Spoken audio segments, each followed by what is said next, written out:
Childhood is supposed to be safe. Parents are supposed to protect their children from the world's dangers, to be the one constant source of love and security in a child's life. Society trusts parents to raise their children with care, to keep them sheltered from evil, to give them a foundation they can build their lives on. But for the children in these cases, the greatest threat didn't come from strangers on the street or dangers lurking in the dark.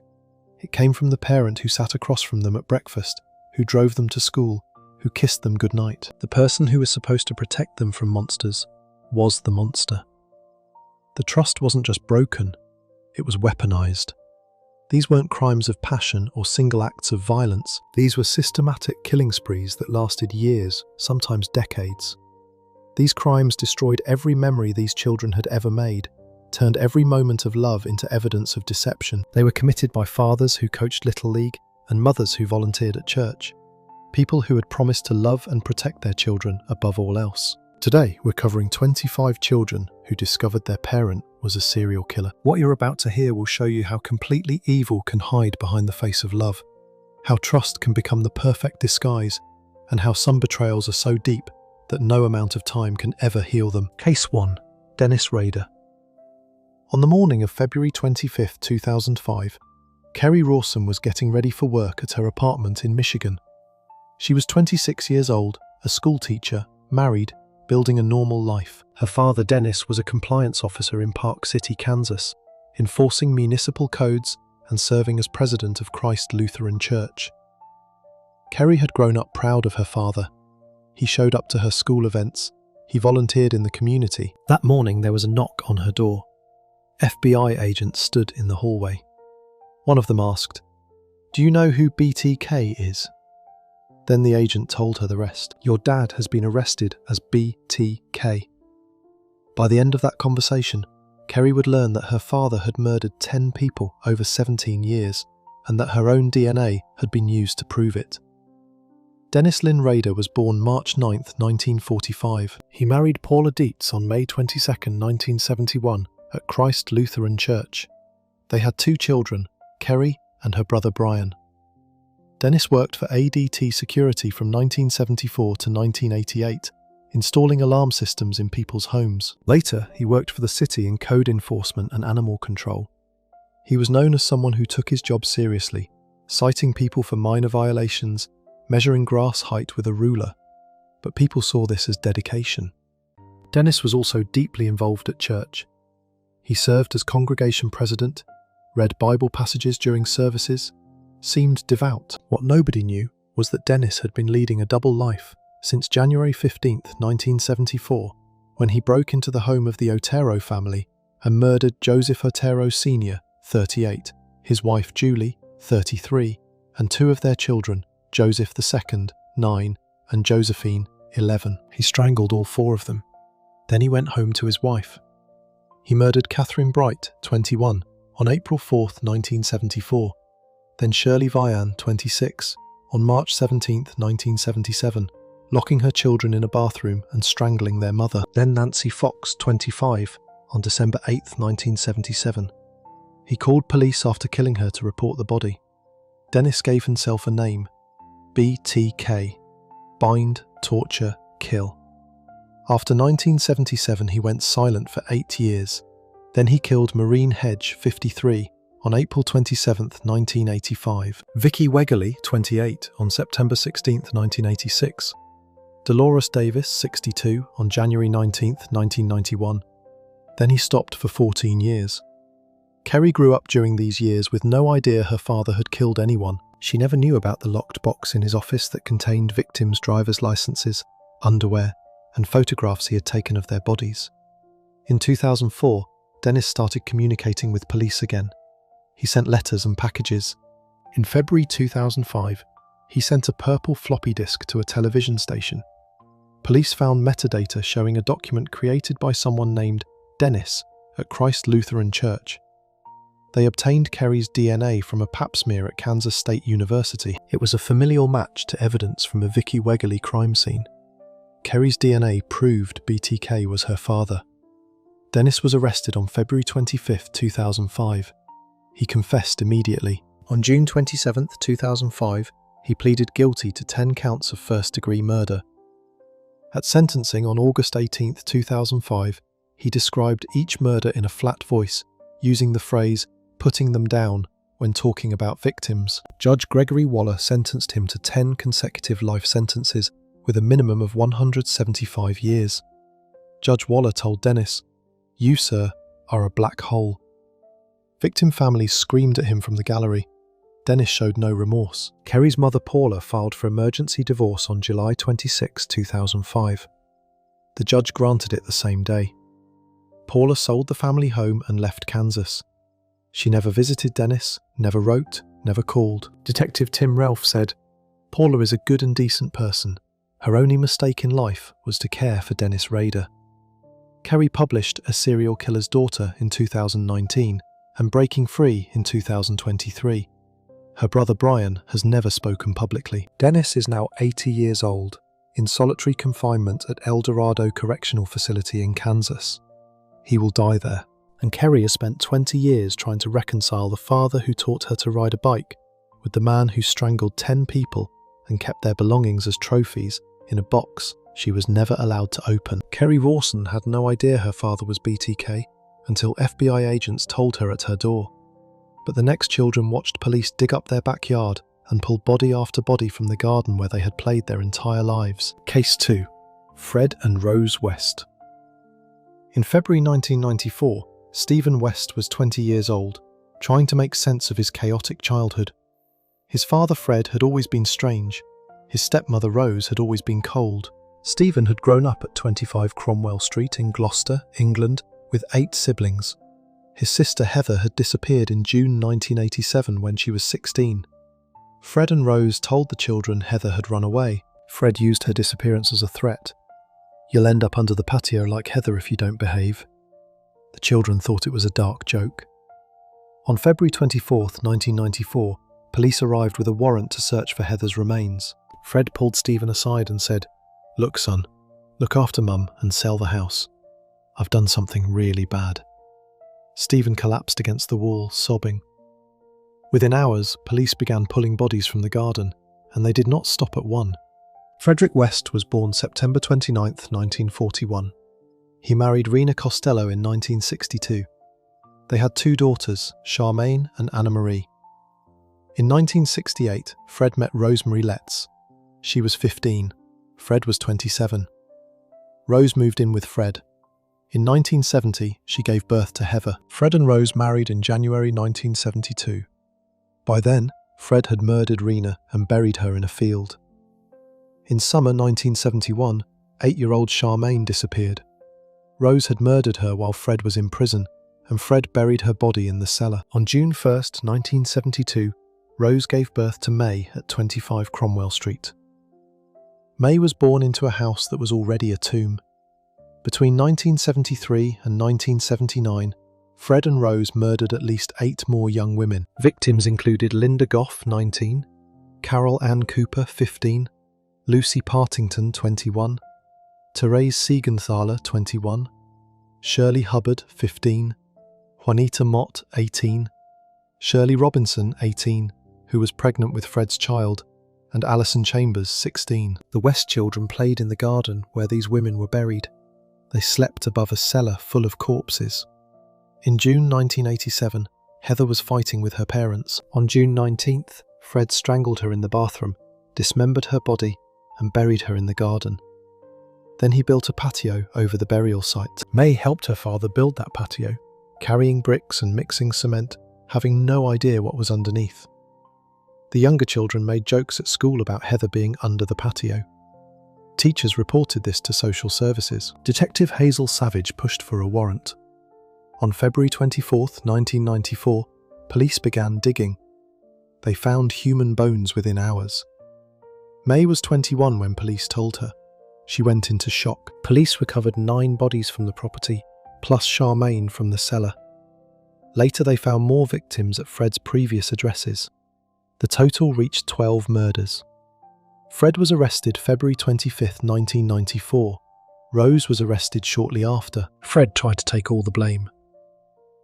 On January 1, 1995, Fred hanged himself in his cell at HM Prison Birmingham using bedsheets. He was 53. He died before trial. Rose stood trial alone beginning October 3, 1995 at Winchester Crown Court. May testified, describing the abuse and environment. On November 22, 1995, the jury found Rose guilty of 10 counts of murder. She was sentenced to life with a whole life order. She is incarcerated at HM Prison Newhall in West Yorkshire. The house at 25 Cromwell Street was demolished October 11, 1996. The rubble was crushed and buried in secret. A walkway was built on the site.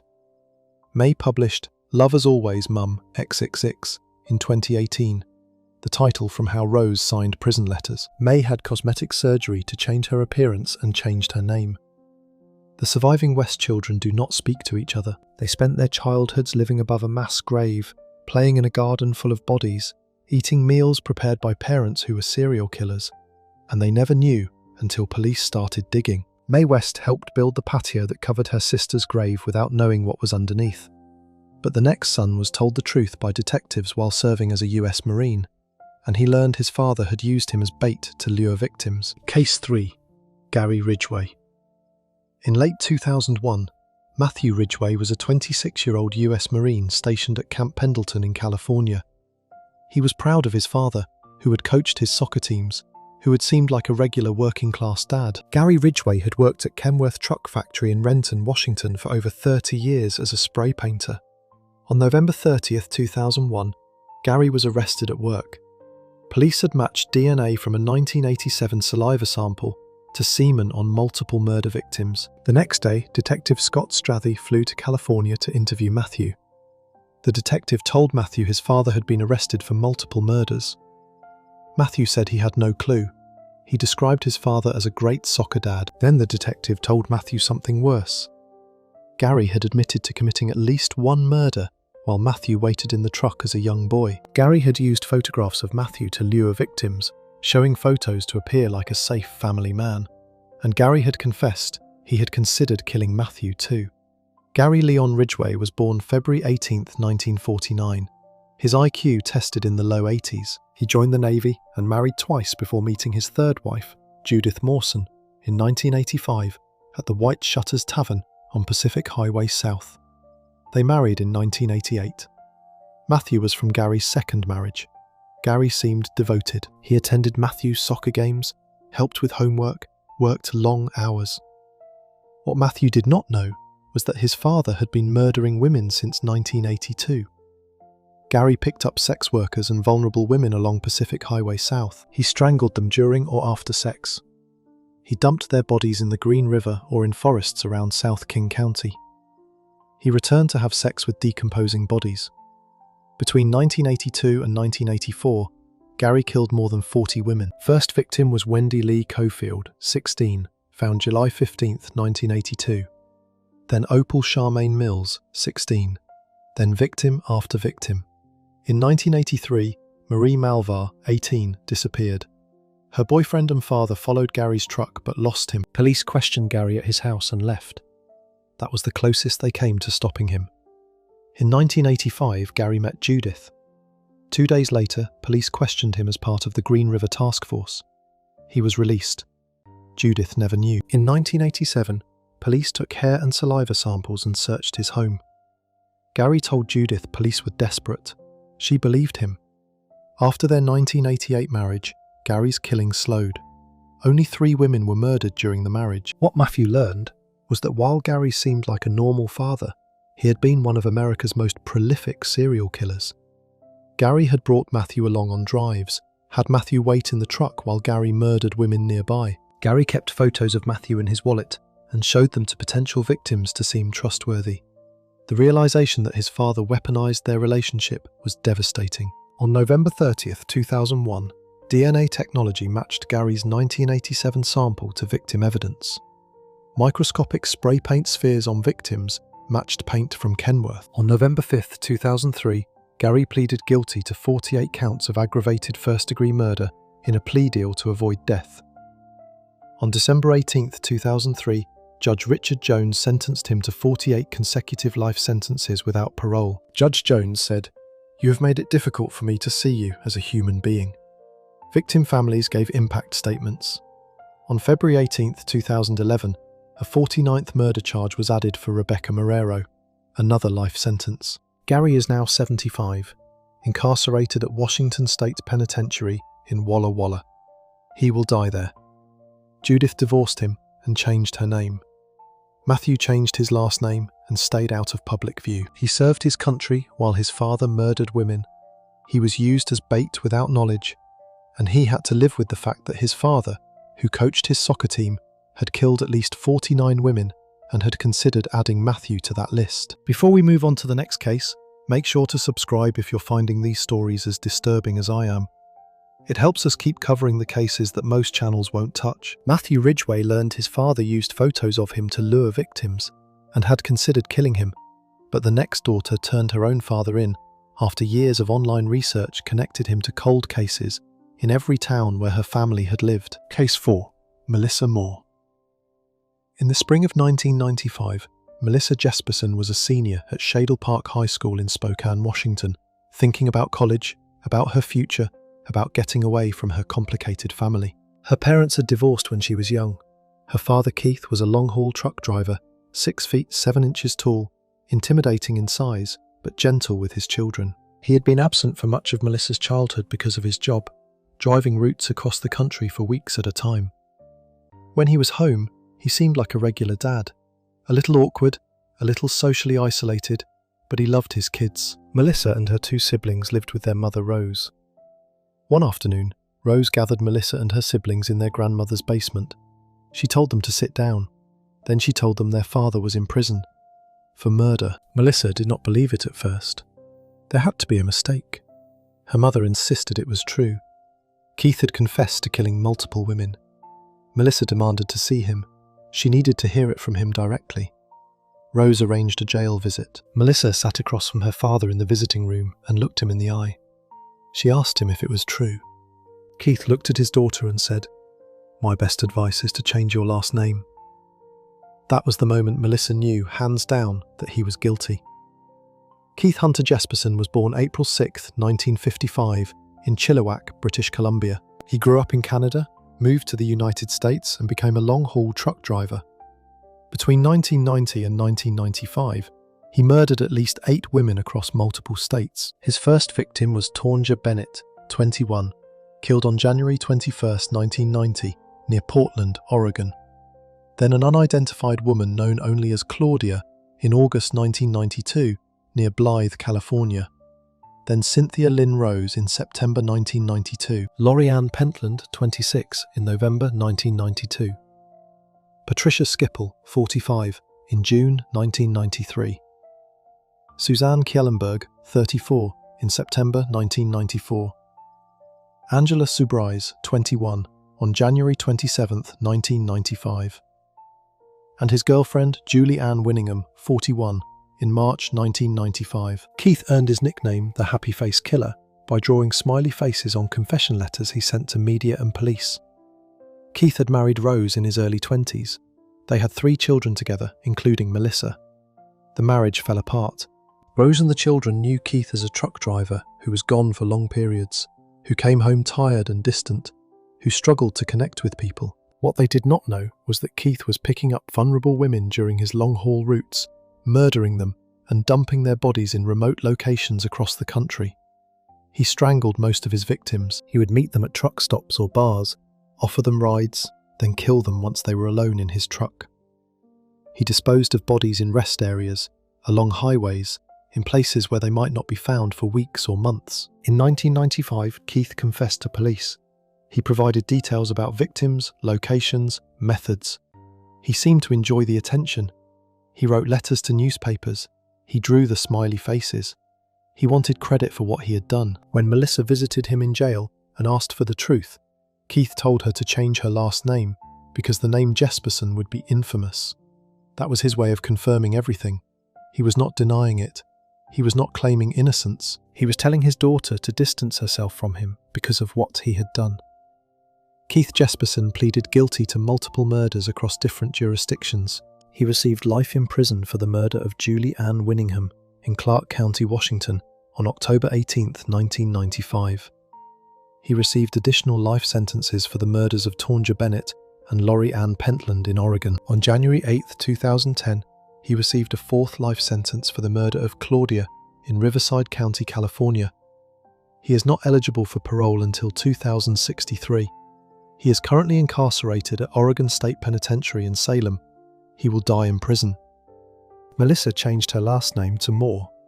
She struggled for years with the knowledge of what her father had done. She wrote a book in 2009 called Shattered Silence about her experience. She hosted a television series on A&E called Monster in My Family, where children of serial killers told their stories. She executive produced a Paramount Plus series called Happy Face, starring Dennis Quaid, released in 2025. Melissa became an advocate for victims' families and for children of criminals. She speaks publicly about her experience. She has built a life separate from her father's crimes. She last visited Keith in prison in 2004. She has not seen him since. Melissa has said that the hardest part was not learning her father was a killer, but reconciling the man who gave her piggyback rides and made her laugh with the man who strangled 8 women and threw their bodies away like garbage. Melissa Moore's father told her to change her last name because he knew what he had done. But the next daughters had no idea their father was a serial killer until police arrested him at their home, where one of them was living with her own child. Case 5. Joseph DeAngelo.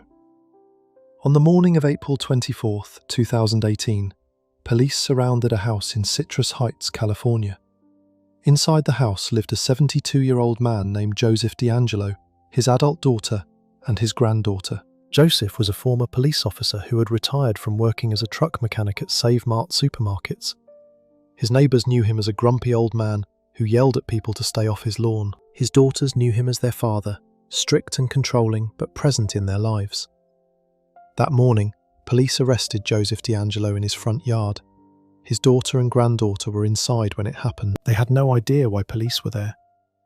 Within hours, they would learn that Joseph DeAngelo was the Golden State Killer, one of the most prolific serial killers and rapists in American history. He had committed at least 13 murders, more than 51 rapes, and over 120 burglaries across California between 1974 and 1986. And his family had absolutely no idea. Joseph James DeAngelo Jr. was born November 8, 1945. He served as a police officer in Exeter, California from 1973 to 1976, then in Auburn, California from 1976 to 1979 when he was fired for shoplifting. He then worked as a truck mechanic at Save Mart until retirement. He married Sharon Huddle and they had 3 daughters together. The marriage lasted for decades before they eventually separated. Joseph seemed like a difficult man to live with, controlling and angry, but not violent toward his family. What nobody knew was that while Joseph was working as a police officer, he was breaking into homes at night, raping women and murdering couples. Joseph's crimes began in the mid-1970s.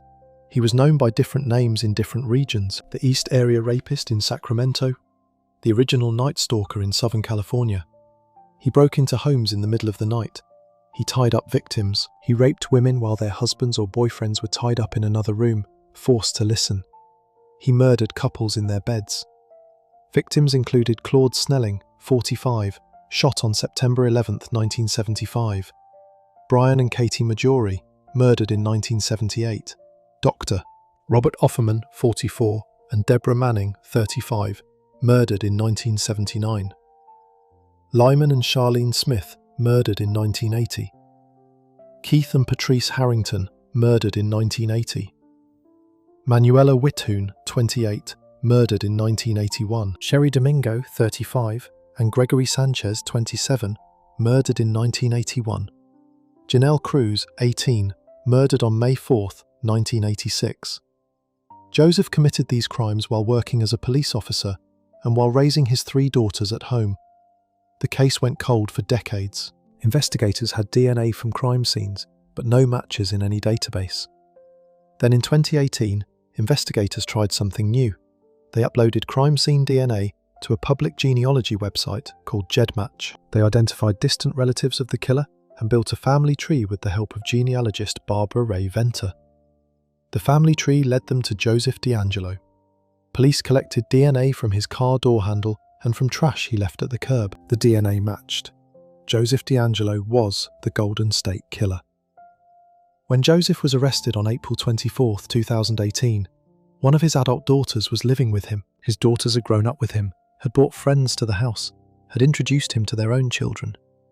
They had no idea that their father had spent years terrorizing California, raping more than 51 women and murdering 13 people. After the arrest, one of Joseph's daughters submitted a letter that was read at his sentencing. The letter called Joseph a good person, with so much kindness and love. The daughter could not reconcile the father she knew with the monster described in court. Joseph's ex-wife Sharon Huddle filed for divorce in July 2018. She released a statement saying his crimes had a devastating and pervasive effect on my life and my family's life. On June 29, 2020, Joseph DeAngelo pleaded guilty to 13 counts of first-degree murder and 13 counts of kidnapping. He also admitted to 161 uncharged crimes, including the rapes. On August 21, 2020, Judge Michael Bowman sentenced him to 11 consecutive life terms without the possibility of parole, plus additional consecutive life terms and 8 years. Victim impact statements were read in court for days. Survivors described the terror Joseph had inflicted on them. Families of murder victims described the loved ones they had lost. Joseph sat in the courtroom and listened. He showed no emotion. He is currently incarcerated at California State Prison Corcoran in the Protective Housing Unit. He is 79 years old. He will die in prison. His daughters have never spoken publicly about their father. They changed their lives, distanced themselves from his name, and tried to move forward. But they will spend the rest of their lives knowing that the man who raised them was one of the most evil criminals in American history. Joseph DeAngelo's daughters learnt their father was the Golden State Killer when police arrested him at the house where one of them was living. But the next daughters discovered warning signs only after their father's arrest that they had dismissed as innocent explanations for years. Case 6. Robert Yates. On the morning of April 18, 2000, at 6:30 a.m., police knocked on the door of a house in Spokane, Washington. Inside were Robert Yates, his wife Linda, and their 5 children. Robert was a decorated U.S. Army veteran who had served for 21.5 years as a helicopter pilot, achieving the rank of Chief Warrant Officer 4. He had earned multiple meritorious service medals. He had served in Desert Storm and Somalia. He seemed like a patriotic American hero. When police arrested Robert that morning, they escorted Linda and the 5 children to an undisclosed location. The sheriff made a statement to the press. He said he was convinced Linda Yates did not have a clue. But after the arrest, when the daughters started piecing together things they had noticed over the years, they realized there had been signs. They just had not known what they were looking at. Robert Lee Yates Jr. was born May 27, 1952. He joined the US Army and became a helicopter pilot. He married Linda and they had 5 children together. The family seemed normal. Robert was strict with his children, but involved in their lives. He attended school events. He worked hard. After retiring from the Army, Robert worked various jobs in Spokane. What his family did not know was that Robert had been murdering people since 1975. His first confirmed victims were Patrick Oliver, 21, and Susan Savage, 22. College students murdered in 1975 when Robert was 23 years old. Then Robert stopped killing for years. In the 1990s, he started again. Between 1996 and 1998, Robert murdered at least 13 women in the Spokane area. His victims were mostly sex workers. Jennifer Joseph, 16, Darla Scott, 29, Melinda Mercer, 24, Connie LaFontaine Ellis, 35. The list went on. What made Robert's case especially disturbing was that he buried one of his victims, Melody Murfin, beneath his bedroom window. Robert killed Melody and buried her body in the yard right outside the room where he slept with his wife. Linda had no idea there was a corpse buried just feet from where she lay in bed every night. The children played in the yard. They walked over the burial site. They had no idea. After Robert's arrest, his daughter Sonia revealed something she had found years earlier. She had discovered an address book in her father's possession that contained the names of women. When she asked her father about it, Robert told her they were names of people who owed him money for auto parts. Sonia believed him. She had no reason not to. But after the arrest, Sonia realized the address book had contained the names of his victims. Another daughter, Sasha, said at her father's sentencing, "I feel immensely terrible. It just makes me mad that this happened to so many people. They didn't deserve this." Daughters Amber and Michelle appeared on Lifetime's Monster in My Family in 2015 to talk about their experience. Robert Yates was arrested on April 18, 2000. He confessed to 13 murders and 1 attempted murder in Spokane County as part of a plea deal.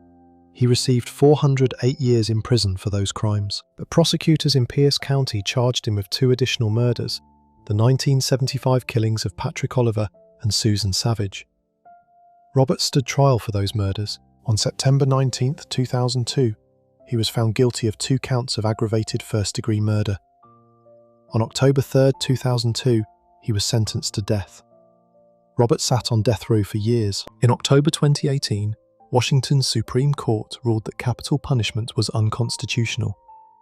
Robert's death sentence was commuted to life in prison without the possibility of parole. He is currently incarcerated at Washington State Penitentiary in Walla Walla. He is 72 years old. He will die in prison. Linda Yates has stayed out of the public eye.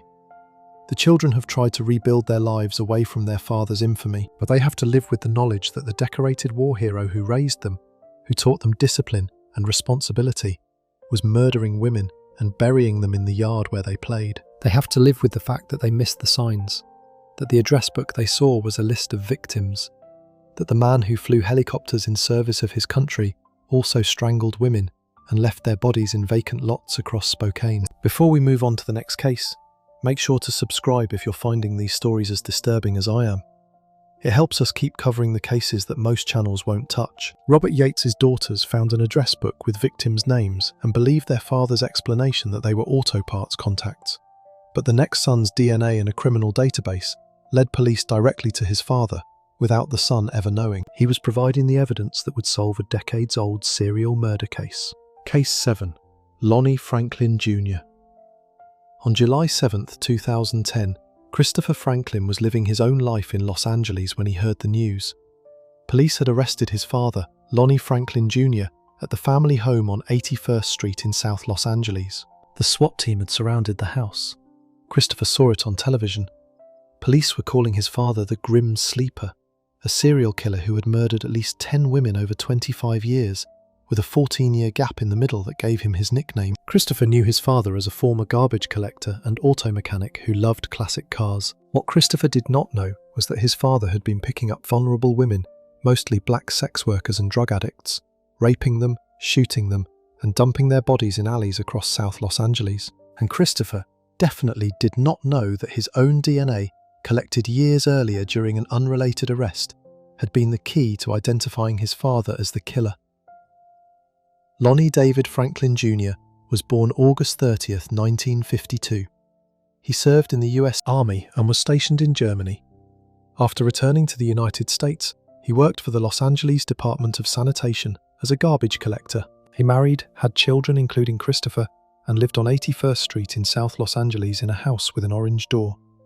His neighbours knew him as the guy always working on cars in his garage. What they did not know was that between 1985 and 2007, Lonnie had murdered at least 10 women. Lonnie's confirmed victims included Deborah Jackson, 29, killed August 10, 1985, Henrietta Wright, 35, on August 12, 1986, Barbara Ware, 23, on January 10, 1987, Mary Lowe, 26, on November 1, 1987, LaCreeka Jefferson, 22, on January 30, 1988, Alicia Alexander, 18, on September 11, 1988. Princess Berthomew, 15, on March 9, 1989. Valerie McCorvey, 35, on July 11, 2003. Janicia Peters, 25, on January 1, 2007. Lonnie shot most of his victims. He took photographs of some of them after they were dead and kept these photographs in his house. Christopher and the rest of the family had no idea. The break in the case came from DNA. In 2008, Christopher Franklin was arrested for an unrelated felony weapons charge.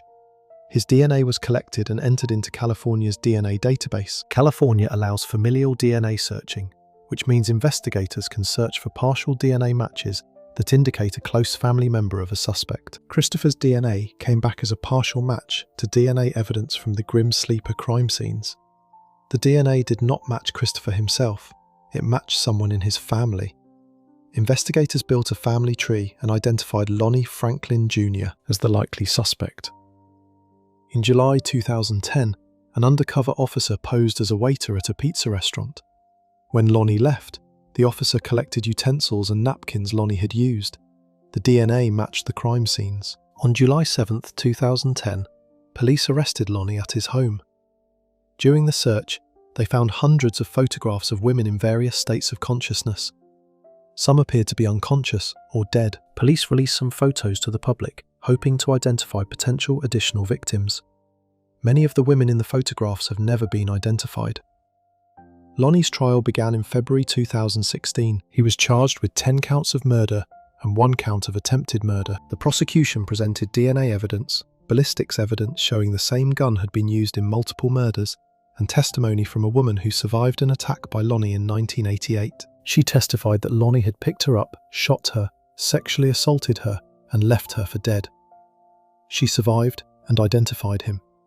On May 5, 2016, the jury found Lonnie Franklin Jr. guilty on all counts. On August 10, 2016, he was sentenced to death. Judge Kathleen Kennedy told him, "You deserve to die for what you have done." Lonnie Franklin Jr. died in his cell at San Quentin State Prison on March 28, 2020, at age 67. He died of natural causes before his execution. Christopher Franklin has stayed out of the public eye. He has never given interviews about his father, but he has to live with the knowledge that his DNA, collected during an arrest he probably wanted to forget, was the key piece of evidence that identified his father as a serial killer. Christopher Franklin's DNA from an unrelated arrest led police to his father, without Christopher ever knowing he provided the evidence.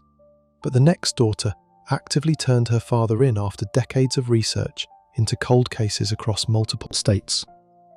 Case 8. Edward Wayne Edwards. On a summer day in 2009, April Balacio was sitting at her computer looking at a website about cold cases. April was 48 years old with children of her own. She had spent decades trying to distance herself from her chaotic childhood. Her father, Edward Wayne Edwards, had moved the family constantly when April was growing up. They lived in dozens of towns across the United States, never staying anywhere longer than a year or two. Edward was violent. He abused April's mother and terrorized the children. But April had never thought her father was a murderer. That changed when April started looking at cold case websites and noticed something that made her stomach drop. Every town where her family had lived seemed to have an unsolved double homicide that occurred right around the time they lived there. April spent months researching. She built timelines, she matched locations to dates, and then she called the police. Edward Wayne Edwards was born June 14, 1933, in Akron, Ohio. He had a criminal record stretching back to his teenage years, with arrests for burglary, arson, and armed robbery. He escaped from jail twice. In 1961, he was released from Leavenworth Penitentiary and claimed he had turned his life around. He married and had children, including April. In 1972, he published a book called Metamorphosis of a Criminal, about his transformation from convict to law-abiding citizen. But Edward had not reformed. He had simply gotten better at hiding what he was. Edward's confirmed murders began in 1977. On August 9, 1977, in Fountain Valley, California, he murdered Billy Lavaco, 21, and Judy Straub, 18. The couple was found shot to death in their car.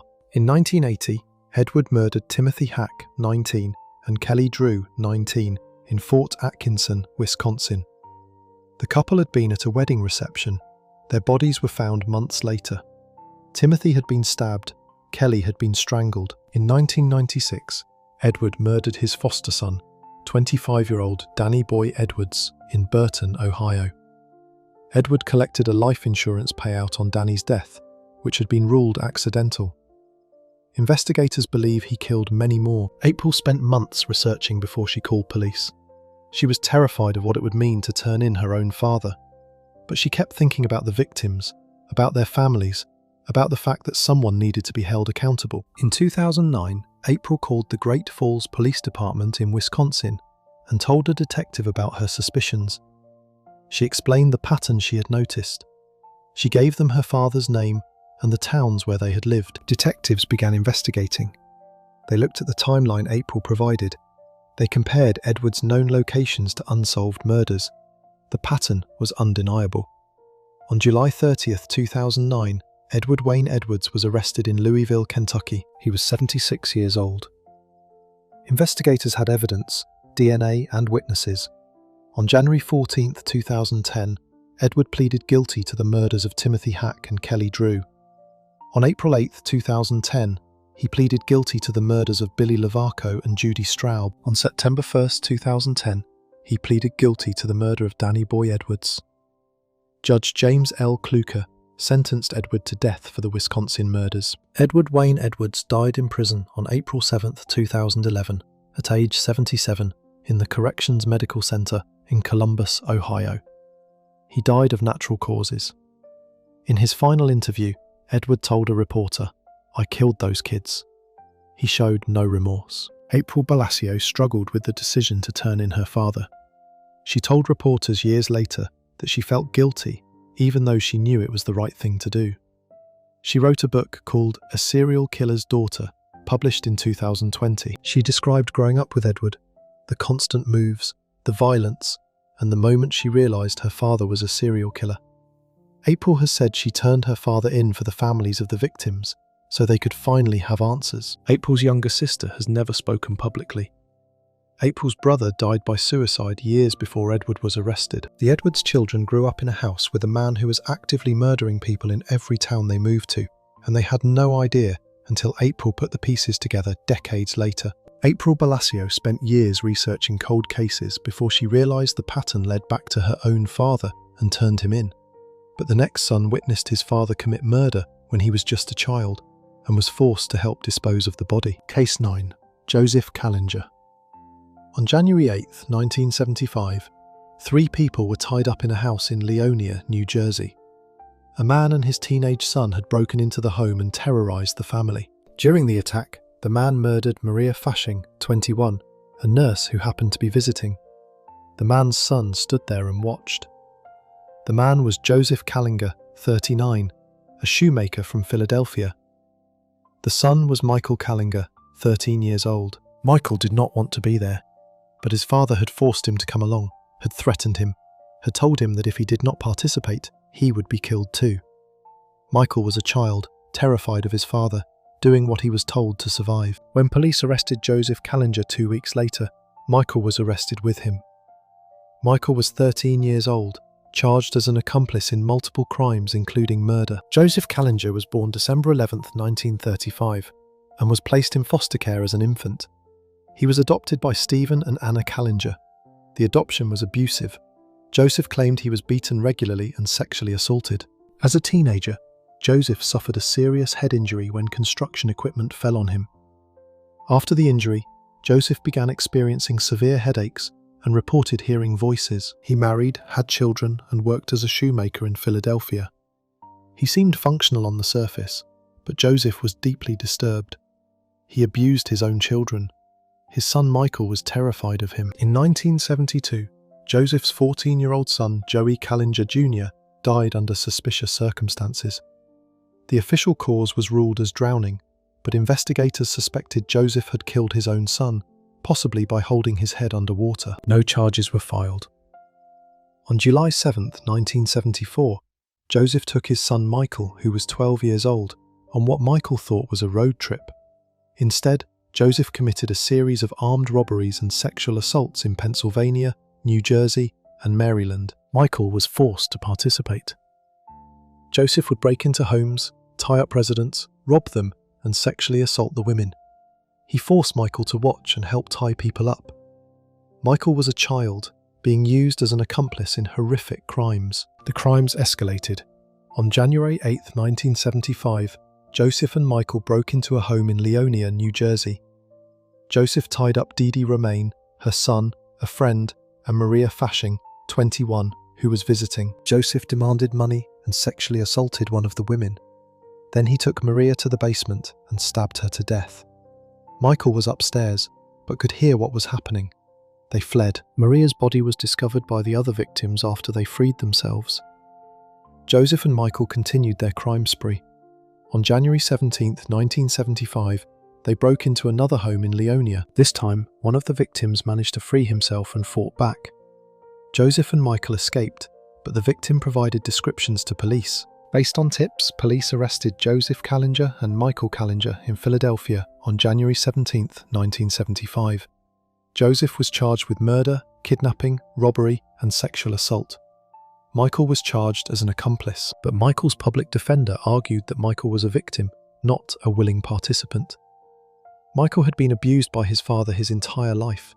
He had been threatened and forced to participate. He was terrified that if he refused, his father would kill him, like his father had killed his brother Joey. The court agreed. Michael was placed in a juvenile facility for psychiatric treatment and was not prosecuted as an adult. Joseph Kallinger was found guilty on October 14, 1976, of murder, kidnapping, and robbery. He was sentenced to life in prison. Joseph claimed voices commanded him to kill people, that God had given him a mission to eliminate all human beings on Earth. Psychiatrists diagnosed him with schizophrenia and antisocial personality disorder, but the court determined he was competent to stand trial and understood right from wrong.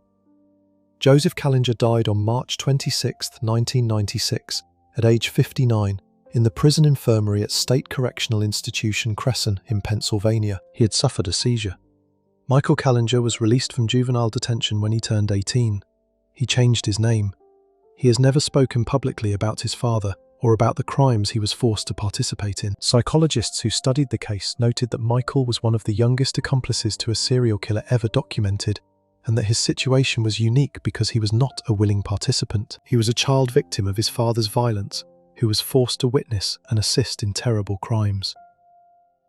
Before we move on to the next case, make sure to subscribe if you're finding these stories as disturbing as I am. It helps us keep covering the cases that most channels won't touch. Michael Kallinger was forced by his father to witness and participate in murder at age 13, but the next children discovered their father was a serial killer only after his arrest, when they learned he had been murdering dozens of women while maintaining a completely normal family life in the Soviet Union. Case 10. Andrei Chikatilo. In November 1990, Lyudmila Chikatilo was 24 years old, living in Rostov-on-Don in the Soviet Union. Her father Andrei was a quiet, withdrawn man who worked as a supply clerk for a factory. Lyudmila and her younger brother Yuri had grown up with a father who was difficult and sullen, but they had no reason to suspect anything beyond an unhappy marriage. On November 20, 1990, police arrested Andrei Chikatilo at his workplace. Within days, the news spread across the Soviet Union. Andrei had confessed to murdering at least 52 people. Her father, the man who had sat across from her at dinner for 24 years, had been one of the most prolific serial killers in recorded history, and neither she, nor her brother, nor her mother had suspected a thing. Andrei Romanovich Chikatilo was born October 16, 1936 in Ukraine. He grew up during the 1930s famine and World War II. His childhood was marked by poverty and trauma. By adulthood, he was deeply psychologically damaged and sexually dysfunctional. In 1963, he married Faina. Andrei told her about his impotence before marriage. Faina accepted, wanting stability. Over the years, they found ways to conceive. They had daughter Lyudmila, then son Yuri. Andrei worked as a teacher, but was fired after allegations of inappropriate behaviour with students. Then he became a supply clerk for a factory in Rostov-on-Don. The job required frequent travel throughout the region. When Andrei was home, he was quiet and distant. When he was away, Faina assumed he was working. On December 22, 1978, Andrei committed his first known murder. He lured Yelena Zakotnova, 9, into an old shed. He attempted rape, but his impotence made penetration impossible. Frustrated, he stabbed her to death and mutilated her body. He found that violence gave him the sexual gratification he could never achieve normally. An innocent man named Alexander Kravchenko was arrested, confessed under coercion, and was executed by firing squad on July 13, 1983. Between 1978 and 1990, Andrei murdered at least 52 people. Most victims were children or young women. He lured them with promises of food or help. He took them to secluded areas near forests or railway stations. He strangled, stabbed, and mutilated them. He removed the eyes of many victims because of a superstition. After each killing, he returned home to Faina, washed his clothes, ate dinner, and slept in their bed. Faina noticed nothing. Andrei's job gave him perfect cover. He travelled constantly. His absences were documented. During trips, he stalked train stations for vulnerable victims. In September 1984, police arrested Andrei at a bus station. Officers found a knife, rope, and jar of Vaseline in his bag. Police tested his blood type. It did not match semen from crime scenes. Police released him. They did not know Chikatilo was a rare non-secretor, meaning his blood type and semen type were different. On November 6, 1990, Andrei murdered his final victim, Svetlana Korostik, 22. On November 20, 1990, officers saw Chikatilo emerging from a wooded area with dirt on his clothes and a red smear on his face. Days later, investigators arrested him. Over the following days, he confessed to 56 murders and led police to burial sites. Faina was at home when police came to tell her. When police told her about the victims, Faina collapsed.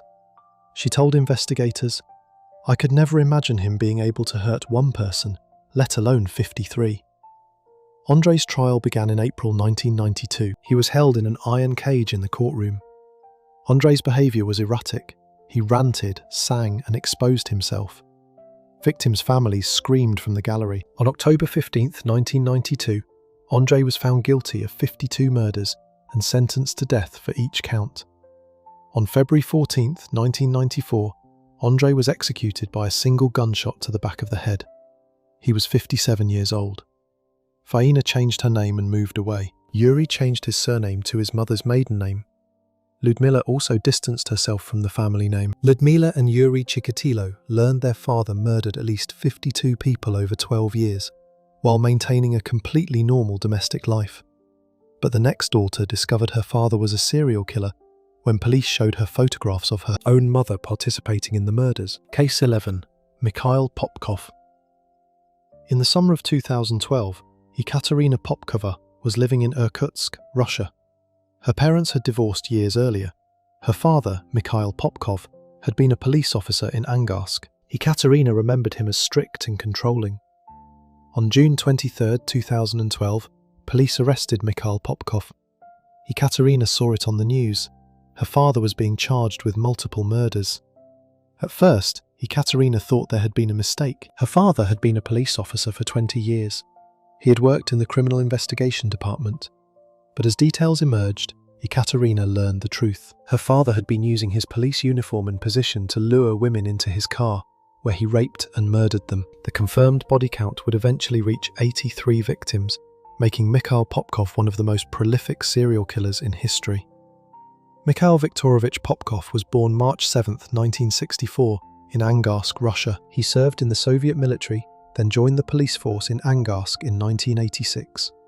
He married and had a daughter, Ekaterina. He worked as a police officer for more than 20 years.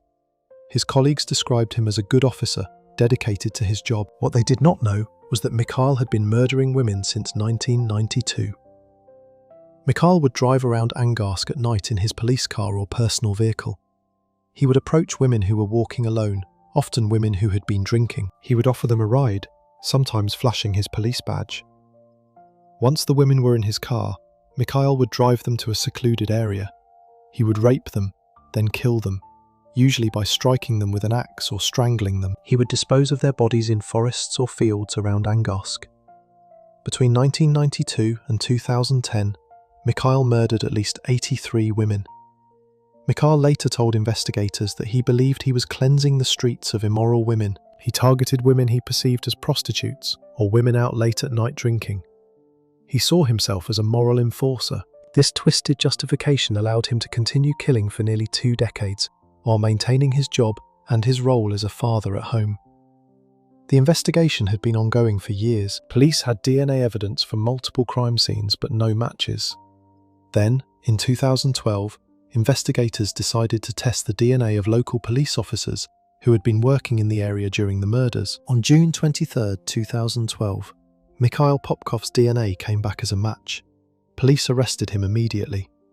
Mikhail confessed quickly and led police to burial sites. He told investigators he had killed 29 women, but that number kept rising. Mikhail's trial began in 2015. He was charged with 22 counts of murder. On January 13, 2015, he was found guilty of all charges and sentenced to life in prison. The investigation continued. In a second trial that concluded in December 2018, Mikhail was found guilty of an additional 56 murders. The total confirmed count reached 78, later revised to 83. Ekaterina has stayed out of the public eye. She has not given interviews about her father. But she has had to live with the knowledge that the man who raised her, who worked as a police officer for 20 years, was murdering women and using his position to gain their trust before killing them. Mikhail Popkov is currently serving his life sentence in a Russian prison. He is 60 years old. He will die there. Ekaterina Popkova discovered her police officer father had used his uniform and authority to lure and murder 83 women over 18 years. But the next son learned his father was a serial killer when police showed him evidence that his own mother had participated in the kidnapping, rape, and murder of young women. Case 12. Michel Fourniret. In the summer of 2003, Salim Fourniret was a young man living in France, trying to distance himself from his difficult childhood. His father, Michel Fourniret, had always been strange. His stepmother, Monique Olivier, had always been cold. Salim's biological mother had divorced Michel when Salim was young. On June 26, 2003, police arrested Michel Fourniret and Monique Olivier. Salim saw it on the news. His father and stepmother were being charged with multiple murders.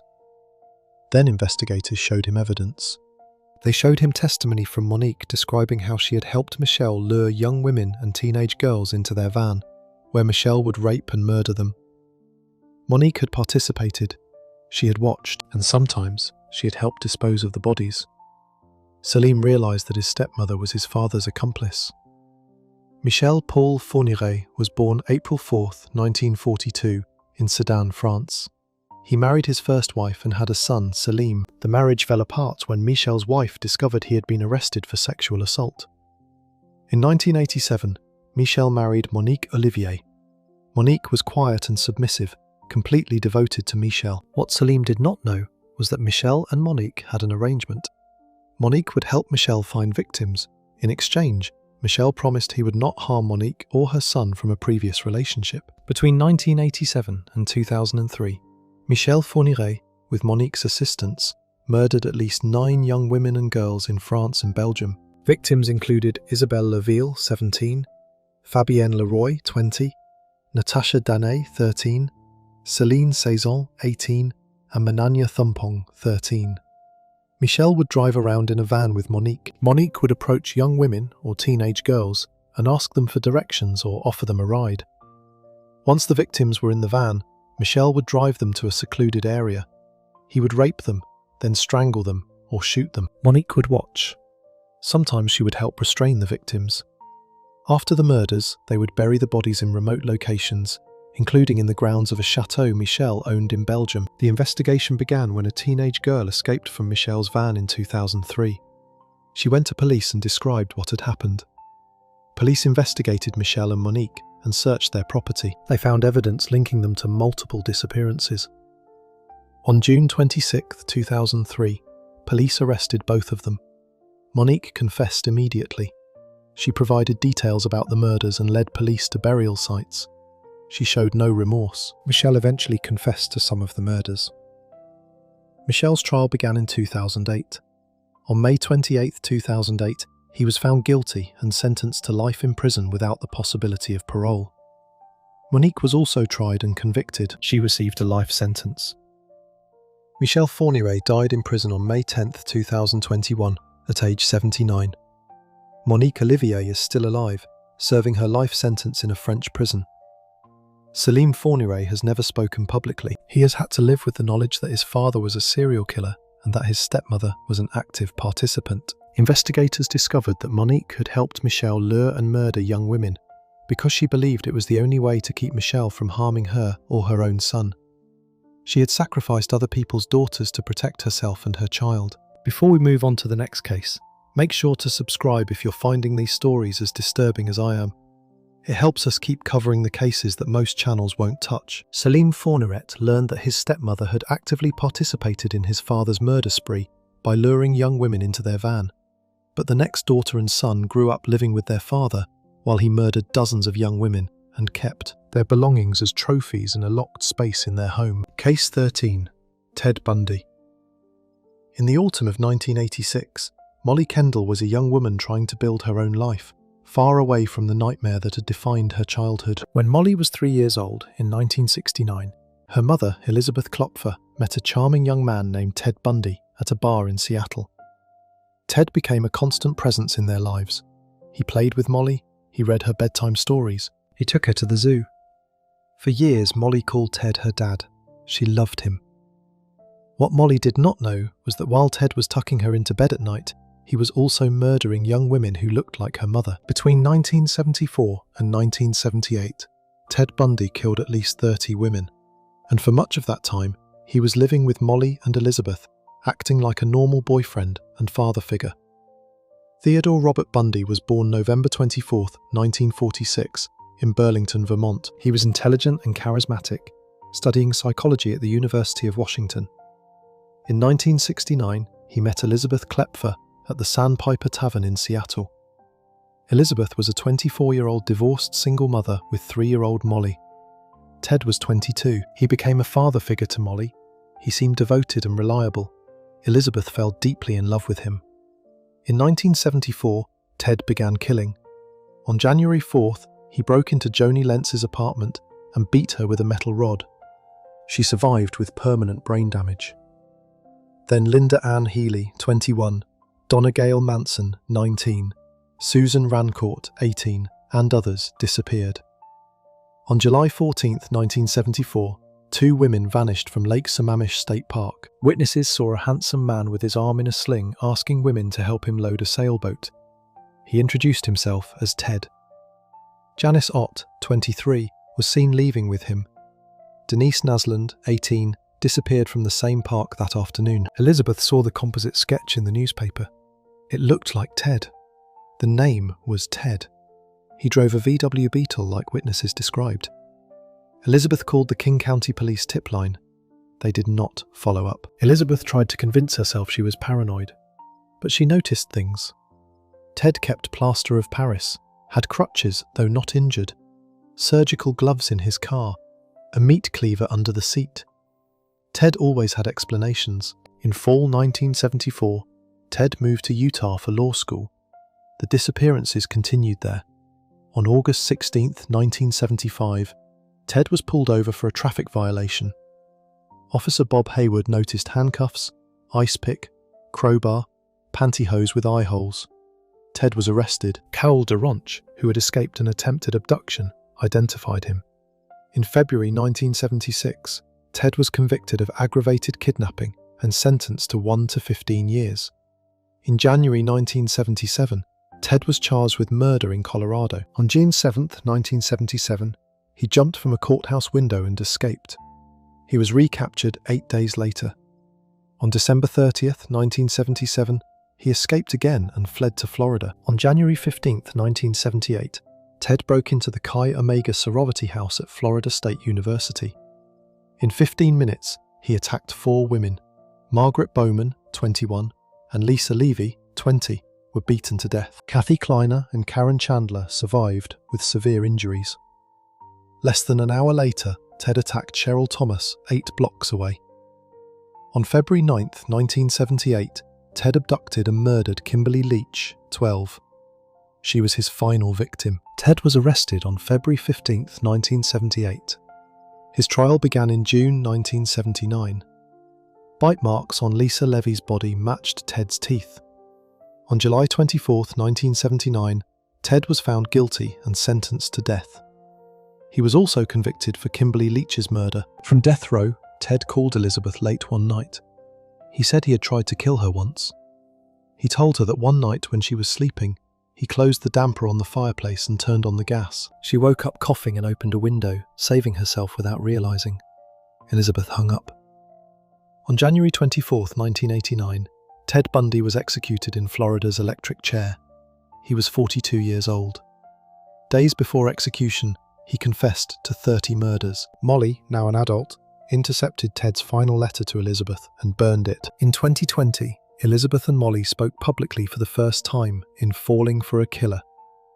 Molly described being a child in Ted's presence, feeling loved and protected by a man capable of unimaginable violence. Molly Kendall grew up calling Ted Bundy Dad while he was murdering women who looked like her mother. But the next son discovered his father was a serial killer when police showed him photographs of men his father had buried in the crawl space beneath their house. Case 14. John Wayne Gacy. In December 1978, Michael Gacy was 13 years old and his sister Christine was 11. They lived with their mother Carol, separate from their father John Wayne Gacy. Their parents had divorced in 1976. On December 21, 1978, police executed a search warrant at John Wayne Gacy's house at 8213 West Summerdale Avenue in Illinois. What they found made international news. Police discovered 29 bodies buried in the crawl space beneath the house. More bodies were found in the backyard. 4 more had been thrown into the Des Plaines River. John Wayne Gacy had murdered at least 33 young men and boys. Michael and Christine learned that their father, the man who had dressed as Pogo the Clown, was one of the most prolific serial killers in American history, and some murders had occurred while they were living in that house. John Wayne Gacy was born March 17, 1942 in Chicago. He married Marlyn Myers in 1964 and had 2 children, Michael and Christine.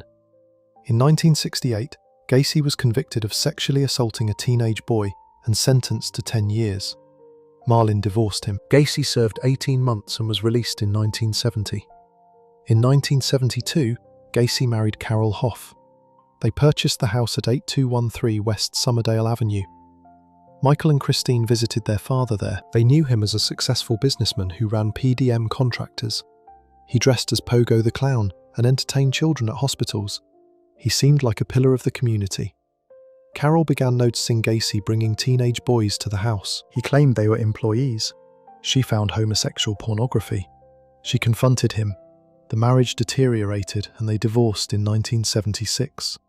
What nobody knew was that Gacy had been murdering young men and boys since 1972. His first victim was Timothy McCoy, 16, killed on January 2, 1972. Gacy picked up Timothy at the Greyhound bus terminal, brought him home, stabbed him to death, and buried him in the crawl space. Over the next 6 years, Gacy murdered at least 32 more. He would lure them with promises of construction work. Once in his house, Gacy would handcuff them, rape them, torture them, and strangle them. He buried most bodies in the crawl space. When it became too full, he buried bodies in the backyard. When there was no more room, he threw bodies into the Des Plaines River. Some murders occurred while Carol was married to Gacy. Some occurred while Michael and Christine were visiting. The children had no idea bodies were buried beneath the floor they walked on. The smell Gacy explained as a broken sewer pipe was actually decomposing corpses. In 1978, Robert Peast, 15, disappeared after saying he was going to talk to a contractor about a job. The contractor was John Wayne Gacy. Police investigated and discovered his prior conviction. On December 21, 1978, police entered the house and began searching. They found a class ring, driver's licenses, and items from missing persons. Then they looked in the crawl space and found a mass grave. John Wayne Gacy was arrested on December 21, 1978. He confessed to 33 murders and drew diagrams showing where bodies were buried. The victims ranged in age from 14 to 21. Gacy's trial began on February 6, 1980. He pleaded not guilty by reason of insanity. The prosecution showed Gacy was competent, ran a successful business, and knew right from wrong. On March 13, 1980, the jury found John Wayne Gacy guilty of 33 counts of murder. Judge Louis Garippo sentenced him to death. On May 10, 1994, John Wayne Gacy was executed by lethal injection at Stateville Correctional Center in Illinois. He was 52 years old. His final words were, "Kiss my ass." Michael and Christine Gacy have never given interviews. They changed their last names. They tried to build lives separate from being John Wayne Gacy's children, but they have to live with the knowledge that their father murdered 33 young men and boys, that some murders occurred while they were children visiting him, and that they walked over the graves of his victims without knowing. Michael and Christine Gacy discovered their father had murdered 33 young men and buried them beneath the house they visited as children. But the next daughter only learned her father was a serial killer after he killed himself and left behind a suicide note, confessing to multiple murders across the country. Case 15. Israel Keyes. In December 2012, Lainey Keyes was a young woman living a quiet life. Her parents had divorced when she was young. Her father, Israel Keyes, lived in Alaska, worked as a construction contractor, and kept to himself. On December 2, 2012, Lainey received devastating news. Israel Keyes had been found dead in his jail cell in Anchorage, Alaska. He had committed suicide. But that was not the worst of it. Before his death, Israel had confessed to FBI investigators that he was a serial killer. He had murdered at least 3 people, possibly as many as 11. He had been killing for more than a decade. He had buried murder kits across the country. He had planned murders meticulously, travelling thousands of miles to kill strangers in states where he had no connection. Israel Keyes was born January 7, 1978, in Richmond, Utah.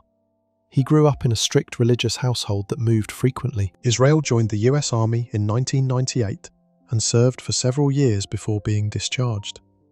After the military, he moved to Alaska and started Keyes Construction. He had a girlfriend. He had a daughter, Lainey. He seemed to be building a stable life. Beginning in the late 1990s or early 2000s, Israel began planning murders. He would travel to different states and bury what he called murder kits in remote locations. These kits contained weapons, zip ties, duct tape, and other items he would need. He would bury these kits years in advance, then return when he was ready to kill. This allowed him to commit murders in states where he had no connection. Israel's confirmed victims included Bill Currier, 50, and Lorraine Currier, 55, from Essex, Vermont, murdered on June 8, 2011. Israel flew from Alaska to Chicago, rented a car, and drove to Vermont. He broke into the Curriers' home in the middle of the night, kidnapped them, took them to an abandoned farmhouse, and murdered them both. Their bodies have never been found. Israel's final victim was Samantha Koenig, 18, a barista in Anchorage. On February 1, 2012, Israel abducted Samantha from the coffee stand where she worked. He took her to his shed, sexually assaulted her, and murdered her. He then went on a cruise vacation with his girlfriend and daughter, leaving Samantha's body frozen in the shed. When he returned, he took a photograph of Samantha's body with a newspaper to make it appear she was still alive. He sent the photograph to her family with a ransom note. Samantha's family paid the ransom. Israel used Samantha's debit card to withdraw the money. This was his mistake. Police traced the debit card transactions. On March 13, 2012, police arrested Israel in Texas as he was using Samantha's debit card at an ATM. During interrogations, Israel confessed to murders. He told FBI agents he had killed at least 11 people across the country. He described his methods, the murder kits, how he would travel thousands of miles to kill strangers. He refused to provide specific details about all his victims. On December 2, 2012, Israel Keyes committed suicide in his jail cell at the Anchorage Correctional Complex. He used a razor blade to cut his wrists and strangled himself with a bedsheet. He was 34 years old. He left behind a suicide note that included a confession to additional murders. He showed no remorse. Lainey Keyes has never spoken publicly about her father.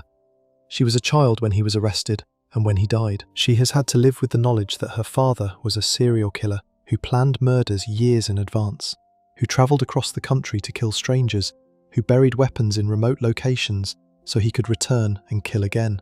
Israel Keyes is believed by investigators to be responsible for as many as 11 murders, though only 3 have been confirmed.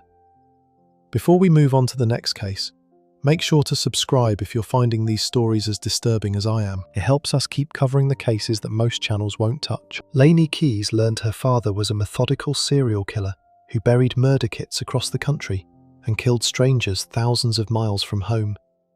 But the next children grew up in a house where their father was secretly murdering patients while working as one of Britain's most trusted doctors. Case 16. Harold Shipman.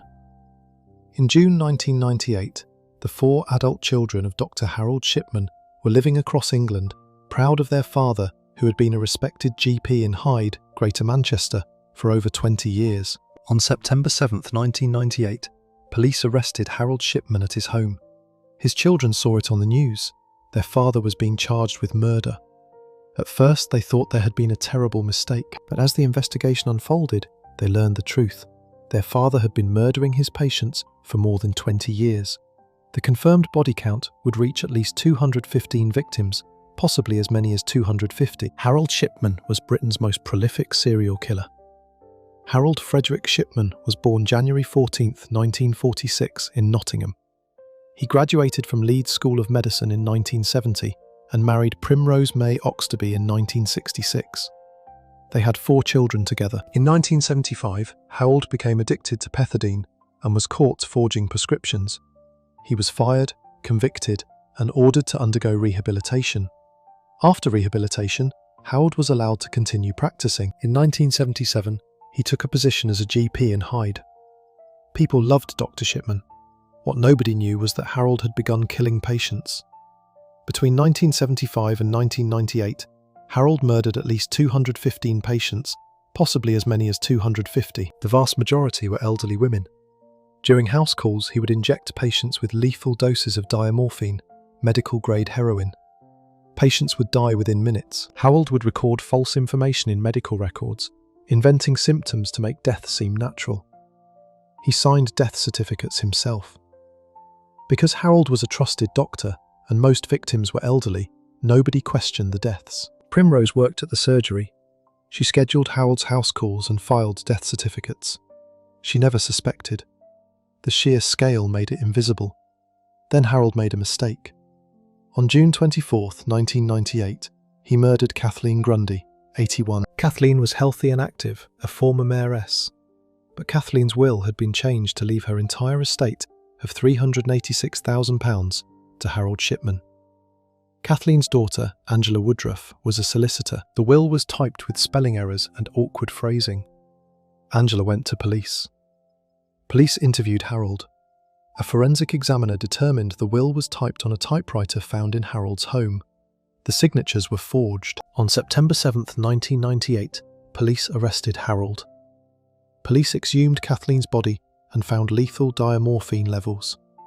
They exhumed more bodies. Again and again, they found diamorphine. Harold's trial began October 5, 1999. He was charged with 15 counts of murder and 1 count of forgery. The prosecution presented toxicology reports, falsified medical records, and computer records showing Shipman had altered patient files after deaths. On January 31, 2000, the jury found Harold guilty on all 15 counts.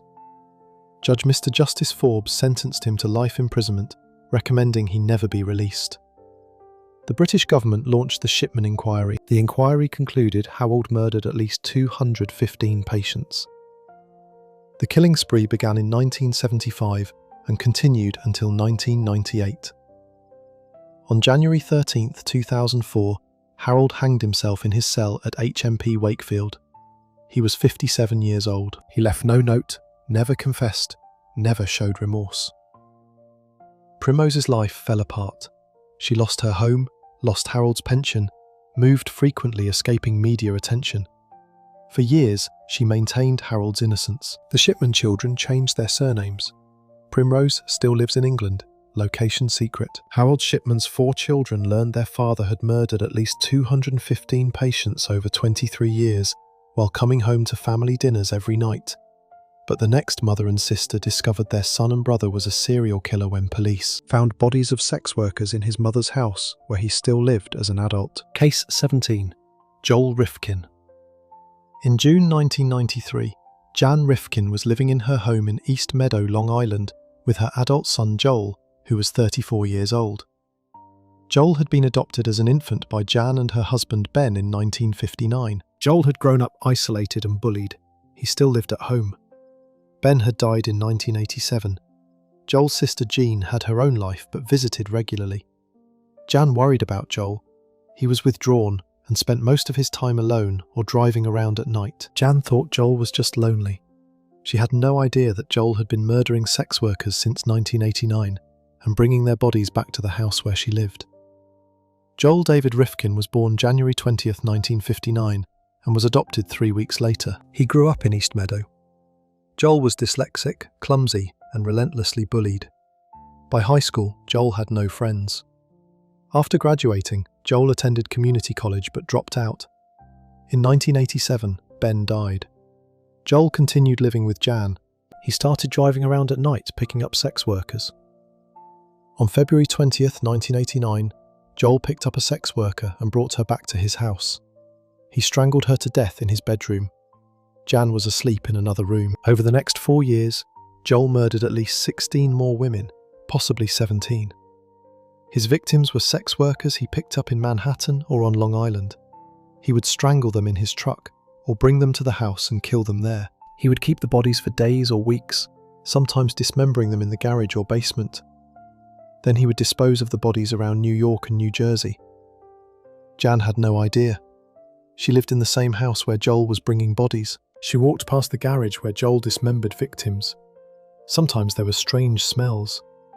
Joel told her it was car parts. Jan believed him. On June 28, 1993, Joel was driving his pickup truck on the Southern State Parkway with the body of Tiffany Bresciani, 22, in the back. The truck had no license plate. State troopers pulled him over. They smelled a terrible odour. They looked in the back and saw a tarp. The troopers pulled back the tarp and found Tiffany's decomposing body. Joel was arrested immediately. Joel confessed quickly. He told police he had been killing sex workers since 1989. He described each murder in detail and seemed relieved to confess. Over the following weeks, Joel led police to body dump sites. Joel confessed to 17 murders, though police could only confirm 16. Jan was at home when police came to tell her. They asked to search the house. Jan was in shock. Police found evidence in Joel's room, garage, and basement. They found personal items belonging to victims and tools Joel had used to dismember bodies. They found proof that Joel had been bringing victims to the house, killing them there, storing bodies there, and dismembering them there while Jan slept upstairs. Jan's world collapsed. Her son was a serial killer who had murdered 17 women in the house where she lived. Joel's sister Jeannie was also devastated. Joel's trial began in 1994. He pleaded guilty to 9 murders. On May 9, 1994, Judge Robert Hannafy sentenced Joel to 203 years to life in prison. Joel was later convicted for additional murders. Judge Hannafy told Joel, "You are worse than a rabid dog." Joel Rifkin is currently incarcerated at Clinton Correctional Facility. He is 66 years old. He will die in prison.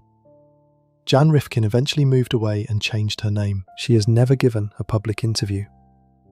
Jan has also stayed out of the public eye. Jan and Jean Rifkin discovered Joel was a serial killer when police found a body in his truck and searched the house where Jan lived with him. But the next niece discovered her uncle was a serial killer when police found bodies of young men in his apartment and told her that her uncle had been murdering and dismembering victims in the flat she had visited. Case 18. Dennis Nilsen. In February 1983, Betty Scott was living in London, trying to process devastating news about her uncle. Betty had grown up knowing her uncle Dennis Nilsen as a quiet, intelligent man who worked as a civil servant. Dennis lived alone in a flat at 23 Cranley Gardens in Muswell Hill. Betty had visited him there. The flat smelled terrible, but Dennis said it was a plumbing problem. On February 9, 1983, police arrested Dennis Nilsen. Dennis had confessed to murdering at least 15 young men. He had dismembered the bodies, boiled the flesh in cooking pots on his stove, and flushed the remains down the toilet. Betty learned that her uncle was one of Britain's most prolific serial killers. When she had visited his flat, there had been body parts stored in his wardrobe. Dennis Andrew Nilsen was born November 23, 1945, in Fraserburgh, Scotland. He joined the army at 16 and served for 11 years. He briefly joined the Metropolitan Police, then became a civil servant. Dennis was intelligent and articulate. He was gay, heavily stigmatized at the time. He drank heavily and was deeply lonely. Dennis committed his first murder on December 30, 1978, at his flat at 195 Melrose Avenue in Cricklewood. The flat had a garden. Dennis met a young man at a pub, brought him home, gave him alcohol, waited until he passed out, then strangled him with a tie and drowned him in a bucket. Dennis kept the body under the floorboards for 7 months. He would pull the body out, bathe it, talk to it, watched television with it. When decomposition became unbearable, Dennis burned the body in a bonfire in the garden. Over the next 3 years, Dennis killed at least 12 more young men. His victims were vulnerable men, runaways, or gay men he picked up at pubs. He gave them alcohol, waited until they passed out, strangled them, then kept their bodies for weeks or months. When decomposition forced him to act, he dismembered the bodies, buried parts in the garden, or burned them in bonfires. In October 1981, Dennis moved to a top-floor flat at 23 Cranley Gardens. The flat was smaller, with no garden. Between 1981 and 1983, he murdered at least 3 more men. Without a garden, Dennis dismembered bodies in the bathtub, boiled flesh in cooking pots, and flushed the remains down the toilet. He stored bones and skulls in his wardrobe. The smell was horrific. Dennis told neighbours he was making soup. In February 1983, residents complained about blocked drains. On February 8th, a plumber named Mike Catran investigated and found human flesh in the drains. The next morning he returned and found more flesh and bones. They called police. On February 9th, 1983, Detective Chief Inspector Peter J. and officers arrived. Dennis answered, calm and polite. Officers told him about human remains in the drains. They asked to search his flat. Police found flesh in the bathtub, plastic bags with bones in the wardrobe, a cooking pot with fatty residue, and 2 skulls on top of the wardrobe. DCIJ asked, "Where's the rest of the body?" Dennis calmly replied, "In 2 plastic bags in the wardrobe next door. I'll show you." Dennis was arrested and confessed immediately. He seemed relieved. He confessed to 15 or 16 murders. He could not remember the exact number. He explained he killed because he did not want to be alone. The men were going to leave, so he made sure they could not. Dennis's trial began October 24, 1983. He was charged with 6 counts of murder and 2 counts of attempted murder. His defense argued he was insane. The prosecution argued he knew what he was doing. On November 4, 1983, the jury found Dennis guilty on all 6 counts. Judge Croom Johnson sentenced him to life in prison with a recommendation he never be released. Dennis Nilsen spent 34 years in prison. He died on May 12, 2018, at age 72. Betty Scott has never spoken publicly about her uncle. She has had to live with the knowledge that when she visited his flat, there were body parts stored in the wardrobe just feet away. Before we move on to the next case, make sure to subscribe if you're finding these stories as disturbing as I am. It helps us keep covering the cases that most channels won't touch. Betty Scott discovered her uncle Dennis Nilsen had murdered at least 15 young men and dismembered them in the flat she had visited. But the next son was raised by his serial killer mother and forced to participate in her crimes as a child before finally escaping and turning her into police. Case 19. Sante Kimes and Kenny Kimes. In July 1998, Kenny Kimes was 23 years old and had spent his entire life under the control of his mother, Sante Kimes. From the time he was 5 years old, Sante trained him to be her accomplice. She pulled him out of school and took him on the road, running cons and committing thefts. Sante had been arrested for slavery, for keeping a maid locked in her house as a prisoner. She had been arrested for arson, insurance fraud, and theft, and she brought Kenny into every crime. She told him they were a team. She told him he could never leave her. For 18 years, Kenny lived this way. Then, on July 5, 1998, police arrested Sante and Kenny in New York City for the murder of Irene Silverman, 82. During the interrogation and trial, Kenny slowly began to understand the full extent of what his mother had done. Sante was not just a con artist, she was a serial killer.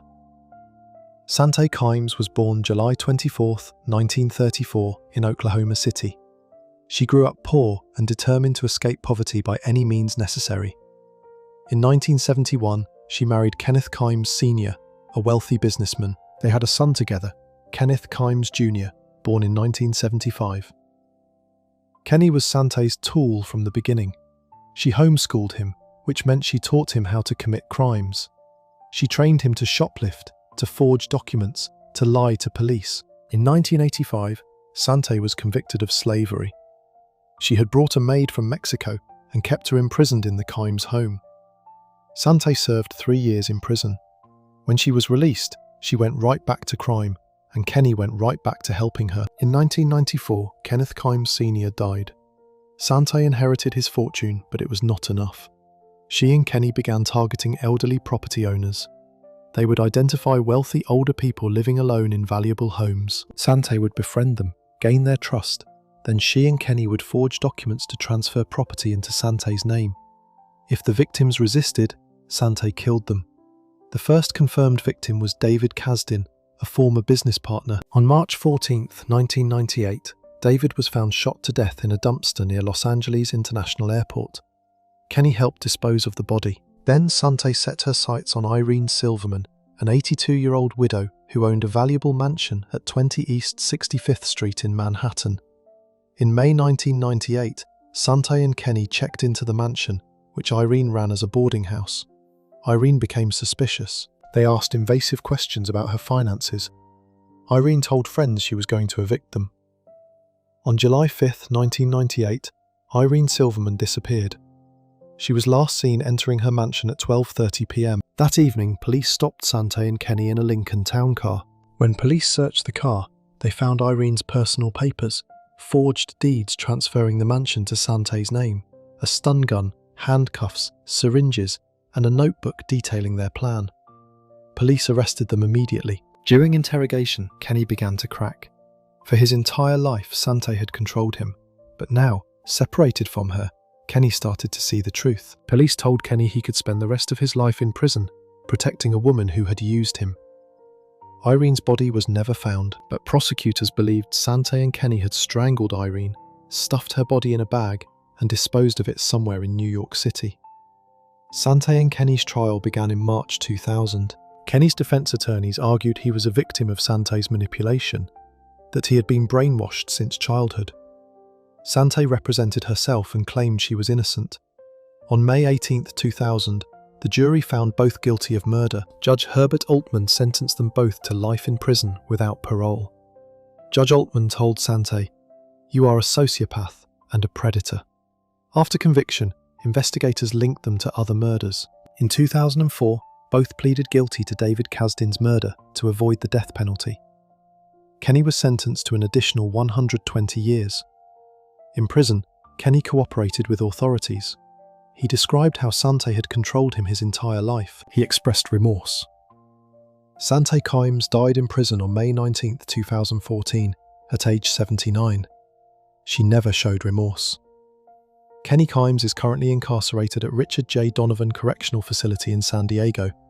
He is 49 years old.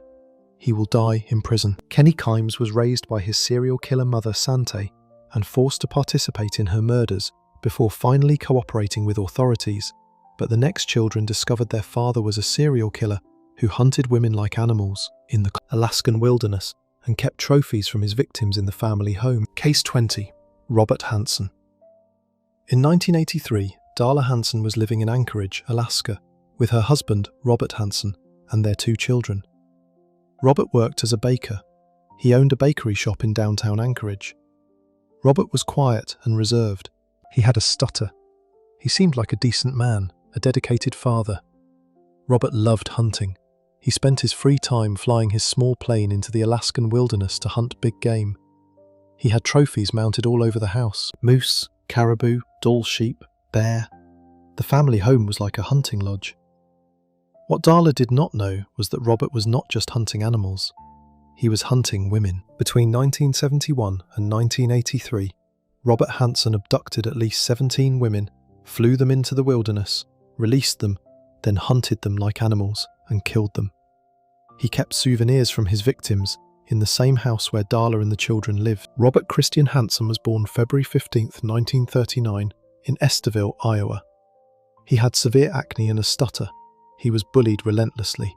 He developed a deep hatred for women. In 1960, Robert married Darla Henriksen. They moved to Alaska in 1967. Robert opened a bakery. To everyone in Anchorage, Robert seemed normal. Robert began picking up sex workers. He would offer them money. Once they were in his car, Robert would pull out a gun, handcuff them, drive them to his house, and rape them. At first, Robert let his victims go, but eventually he started killing them. Robert developed a specific pattern. He would abduct women, usually sex workers, and fly them in his Piper Super Cub airplane to remote areas in the Kenneth River Valley. Once there, Robert would release the women and give them a head start. Then he would hunt them. He used a .223 caliber rifle and a knife. The women ran through the wilderness, terrified, trying to survive. Robert tracked them and killed them. He buried some bodies in shallow graves. Robert kept trophies from each kill. He took jewelry and driver's licenses. He kept them hidden in his house. The hunting trophies on the walls were a cover. Between 1971 and 1983, Robert killed at least 17 women. Many victims were sex workers whose disappearances were not thoroughly investigated. Then Robert made a mistake. On June 13, 1983, Robert picked up Cindy Paulson, a 17-year-old sex worker. He handcuffed her, drove her to his house, and raped her. Then he put her in his car to drive her to his plane. But at a stoplight, Cindy managed to escape. She ran to a nearby hotel and called police. She gave them a detailed description. Police identified Robert Hansen. On October 27, 1983, police obtained a warrant to search Robert's house. They found a hidden space behind a wall panel in Robert's workshop. Inside were driver's licenses, jewelry, and identification cards belonging to missing women. Police also found aviation maps with locations marked. The locations corresponded to areas where bodies had been found. Robert was arrested. Darla was in shock. Police told her that her husband was a serial killer. Her children learned their father was a monster. Robert initially denied everything, but faced with overwhelming evidence, Robert confessed. He admitted to killing at least 17 women. He showed police on the maps where he had buried bodies. Police recovered remains of multiple victims. On February 18, 1984, Robert pleaded guilty to 4 counts of murder to avoid the death penalty. Judge Ralph Moody sentenced Robert to 461 years in prison, plus life without parole. Robert Hansen died on August 21, 2014, at age 75 from natural causes. Darla Hansen divorced Robert after his arrest. She and the children changed their last name. They moved away from Alaska. Darla has never given a public interview. The children have never spoken publicly. Robert Hansen's children discovered their father had hunted and killed at least 17 women in the Alaskan wilderness, while keeping trophies from his victims in the family home. But the next sisters discovered their brother had murdered 33 young men and buried them beneath the house they had visited for family gatherings. Case 21. Jen Carson. In the early 1980s, a little girl named Jennifer Carson lived with her father, Michael Bear Carson, and his girlfriend Susan in Northern California. Jennifer was around 8 years old. She had blonde hair and a sweet face. Her father and Susan called themselves vegetarian Muslim warriors. They believed they could identify witches walking among ordinary people, and they believed it was their sacred duty to kill those witches. Jennifer didn't understand what any of this meant. She just knew that Susan hated her. Susan would scratch open wounds on Jennifer's back. She would hold the little girl underwater in the bathtub. She would tell Jennifer that she was the devil and deserved to die. Jennifer's father did nothing to stop it. Between 1981 and 1983, Michael and Susan Carson murdered at least 3 people, though investigators suspected the real number was closer to 12. They stabbed their victims, they shot them, they burned their bodies. They believed every person they killed was a witch who deserved to die. Michael Bear Carson was born James Clifford Carson in 1950. He had been married before meeting Susan, and Jennifer was his daughter from that earlier relationship. By the time Jennifer was living with him, Michael had completely transformed himself. He had changed his name. He had adopted extreme religious beliefs that mixed Islam with his own delusional ideas about witchcraft. He convinced Susan that they were warriors on a divine mission. Their first known victim was Kerrin Barnes, a 23-year-old woman they believed was a witch. They beat her to death with a frying pan in March 1981. They burned her body. In May 1982, they killed Clark Stevens in Humboldt County, California. Stevens was 13 years old. The Carsons shot him and left his body in a ravine. In 1983, they murdered John Charles Hellier near Bakersfield. They stabbed him repeatedly and left him to die. During all of this, Jennifer was living in the same house, watching her father descend deeper into madness, enduring abuse from the woman he had chosen over his own daughter's safety. The arrests came in 1983. Police in California finally connected Michael and Susan to the murders. They were taken into custody and charged with multiple counts of homicide. Jennifer was 9 years old. Her mother, who had custody of Jennifer after the divorce, sat her down to explain what had happened. Jennifer asked her mother one question: "Are the hurt people dead?" Her mother said yes. Jennifer's next thought, which she remembered decades later, was immediate and devastating. "I remember thinking, I'm the daughter of the devil." She believed her father's evil was inside her. She believed she carried monster genes. By the time she was 9 years old, Jennifer Carson was already suicidal. She slept with scissors hidden under her pillow because she was terrified of what she might become.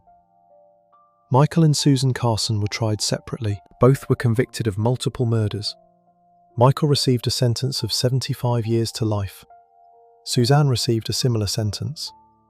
They were sent to separate California prisons. Jennifer, meanwhile, was trying to figure out how to survive childhood. She struggled with depression throughout her teenage years. She battled thoughts of suicide constantly. She knew that one of Charles Manson's sons had killed himself. She knew that many children of infamous murderers chose death over living with the shame and fear. But Jennifer made a different choice. She decided to live. Jennifer Carson became Dr. Jen Carson. She earned a Doctor of Social Work degree. She dedicated her life to helping people in crisis. She became the program supervisor of the Inland Southern California Crisis Helpline. She joined the board of the American Association of Suicidology. She started speaking publicly about her father's crimes and about what it means to be the child of a serial killer. She appeared on CNN's show This Is Life with Lisa Ling. She was featured on Crime Watch Daily. People magazine put her on their cover in 2023. She gave interviews to HuffPost and WBUR and Investigation Discovery. She appeared on multiple podcasts. Every time she told her story, she was fighting against the stigma and shame that comes with being a murderer's daughter. Michael Bear Carson is still alive. He is incarcerated at Mule Creek State Prison in California. In 2020, he came up for parole. Dr. Jen Carson appeared at the hearing to oppose his release. She told the parole board about the abuse she suffered. She told them about the years of therapy it took to believe she wasn't evil. The parole board denied Michael Carson's release for another 10 years. He will not be eligible for parole again until 2030. He will be 80 years old. Doctor. Jen Carson has said that one of the hardest parts of being a serial killer's child is the constant fear that you might become like them. She said she used to watch herself obsessively for signs of her father's violence. She said she still does sometimes. But she also said something else. She said, "One of Charles Manson's sons killed himself, and so have many other children of infamous murderers. I chose to live."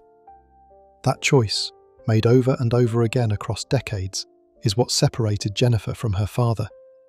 Michael Carson chose to kill. His daughter chose to save lives instead. She answers crisis calls. She talks people through their darkest moments. She does the exact opposite of what her father did. And she does it every single day. Before we move on to the next case, make sure to subscribe if you're finding these stories as disturbing as I am. It helps us keep covering the cases that most channels won't touch.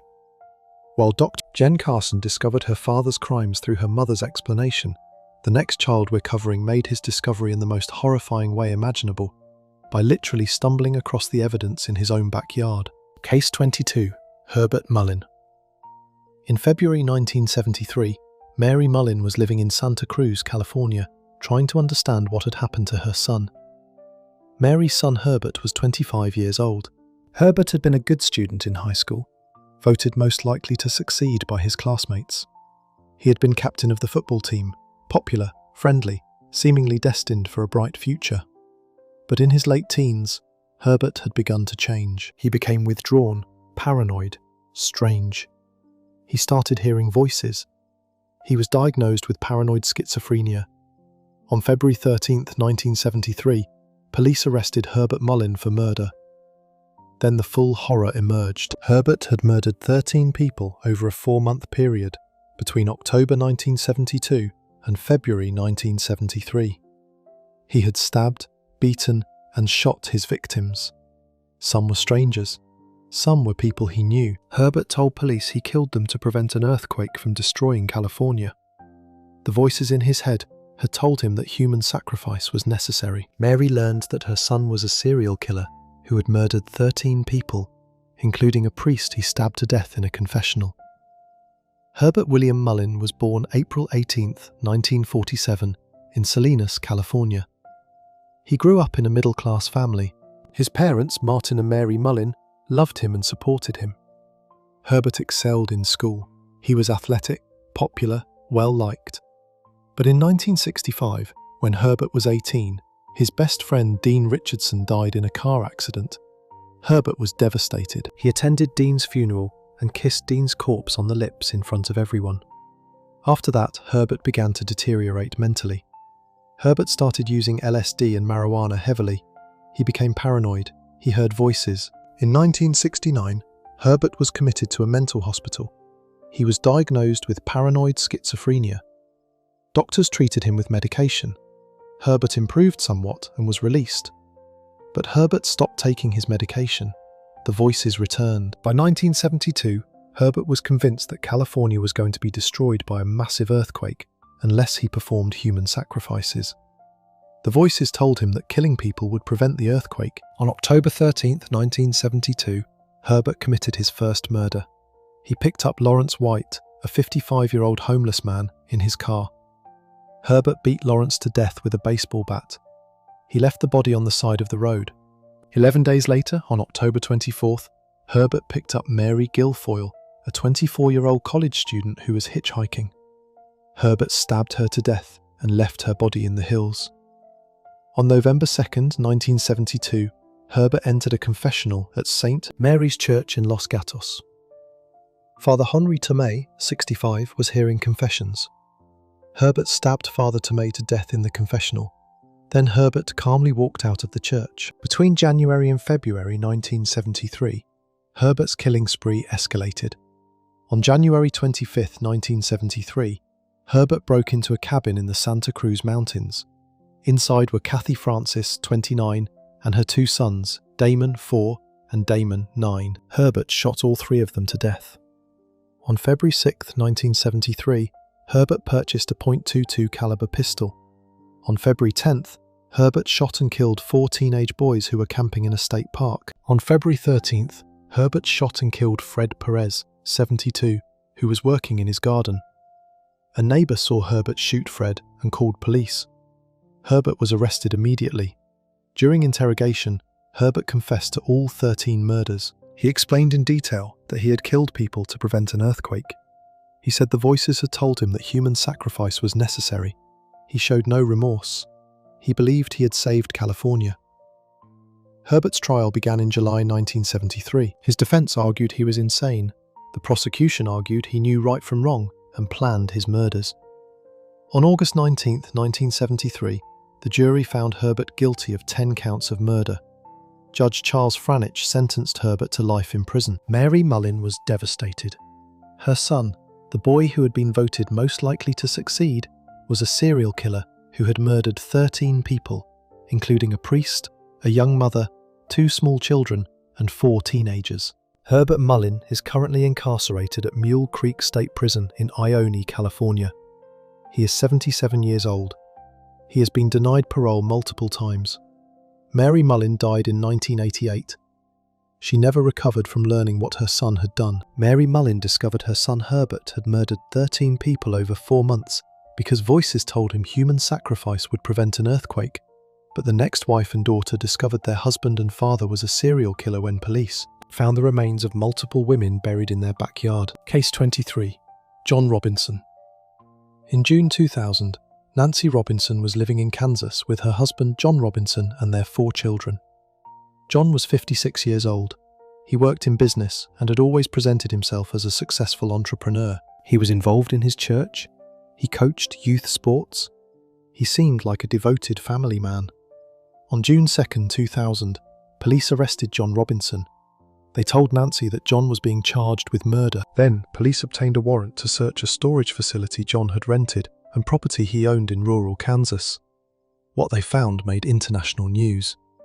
Police discovered 2 bodies in barrels at the storage facility. Then they searched John's property and found 3 more bodies in barrels buried on the land. All the victims were women. John had been murdering women for years, luring them with promises of jobs or relationships, then killing them and dissolving their bodies in chemical solutions inside sealed barrels. Nancy learned that her husband was a serial killer responsible for at least 8 murders. Some of the barrels containing bodies had been stored just miles from the family home. John Edward Robinson was born December 27, 1943, in Cicero, Illinois. He grew up in a working-class family. John was intelligent and charismatic, but he was also a pathological liar and con artist. He married Nancy Jo Lynch in 1964. They had 4 children together. To Nancy and the children, John seemed like a hard-working businessman. But John had been committing fraud and theft for decades. He had multiple arrests and convictions for embezzlement, forgery, and fraud. John would create fake companies, hire people, steal their money, then disappear. In the 1980s, John began escalating to murder. His first confirmed victim was Paula Godfrey, 19, who disappeared in 1984 after John hired her for a fake job. Then Lisa Stasi, 19, and her 4-month-old daughter disappeared in 1985 after John promised to help Lisa. John kept Lisa's baby and gave her to his brother and sister-in-law to raise, telling them the baby was from a legitimate adoption. Lisa was never seen again. In the 1990s, John discovered the internet. He began using online chat rooms to lure women. He presented himself as a wealthy businessman looking for submissive women interested in BDSM relationships. John targeted vulnerable women, often single mothers or women struggling financially. He would offer them jobs, money, or relationships. Once he gained their trust, he would invite them to meet him in person. Then he would kill them. John's victims included Beverly Bonner, Sheila Faith, Debbie Faith, and Isabella Lewicka. All were murdered between 1994 and 1999. John would forge letters from his victims to their families, making it seem like they were alive and travelling. This delayed suspicion. In 2000, John met Suzette Troughton through an online chat room. Suzette was a 27-year-old nurse from Michigan. John convinced Suzette to move to Kansas for a job caring for his elderly father. Suzette's mother Carolyn became suspicious when Suzette's emails and letters seemed strange. Carolyn went to police. Police began investigating John Robinson. On June 2, 2000, police arrested John. They obtained warrants to search a storage locker he rented in Raymore, Missouri, and property he owned in Lynn County, Kansas. At the storage locker, police found 2 sealed barrels. Inside were the bodies of Suzette Troughton and Isabella Lewicka. On the rural property, police found 3 more barrels buried in the ground. Inside were the bodies of Beverly Bonner, Sheila Faith, and Debbie Faith. All the women had been murdered. Nancy Robinson was at home when police came. They told her John was a serial killer. They told her he had been murdering women for years. Nancy was in shock. Her children were devastated. The man they knew as their father had been living a double life. John's trial began in 2002. He was charged with multiple counts of murder. The prosecution presented overwhelming evidence. John's computer showed his online correspondence with victims. Witnesses testified about seeing John with victims before they disappeared. The barrels containing bodies were physical proof.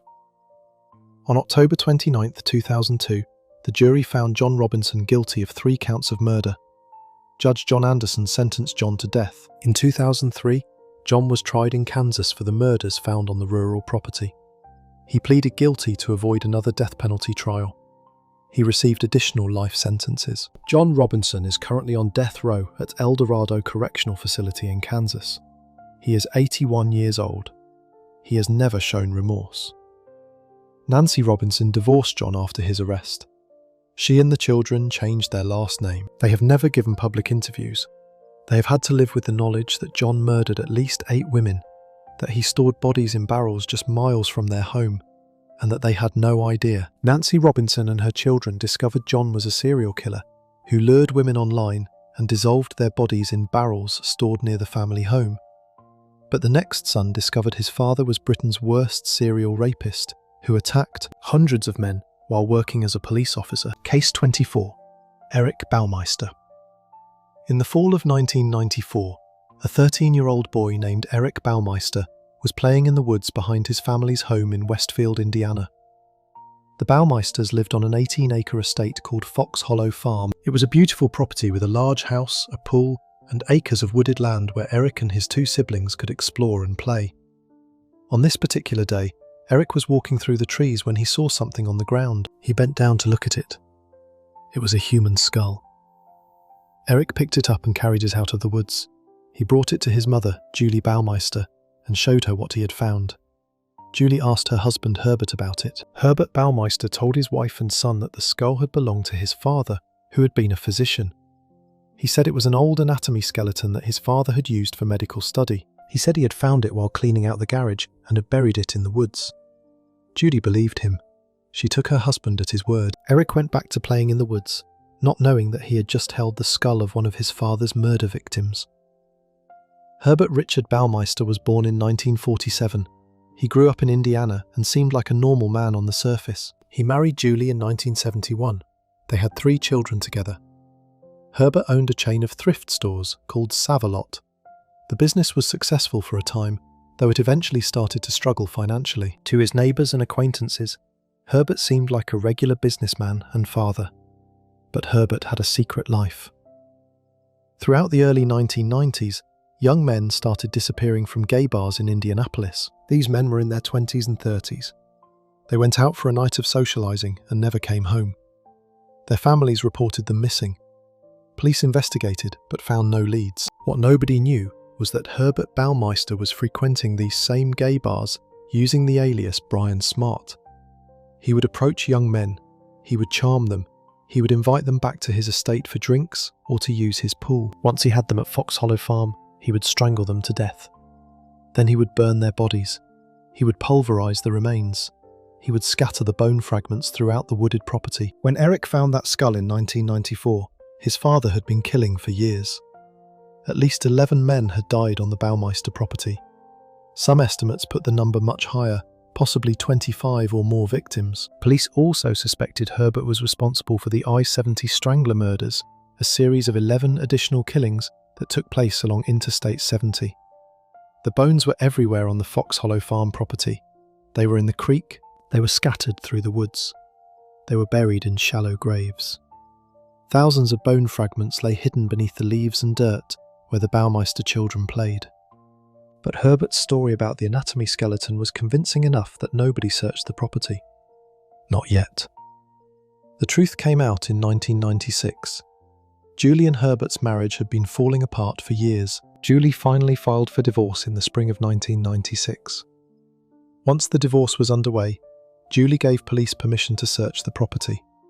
Investigators arrived at Fox Hollow Farm in June 1996 and began excavating. What they found was horrific. They discovered more than 10,000 bone fragments.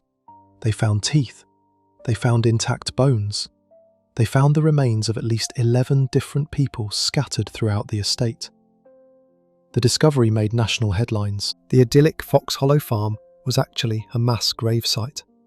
And Herbert Baumeister, the businessman and father of 3, was a serial killer. Herbert never faced trial. When police began searching the property, he fled. He drove to Ontario, Canada. On July 3, 1996, Herbert Baumeister walked into Pinery Provincial Park.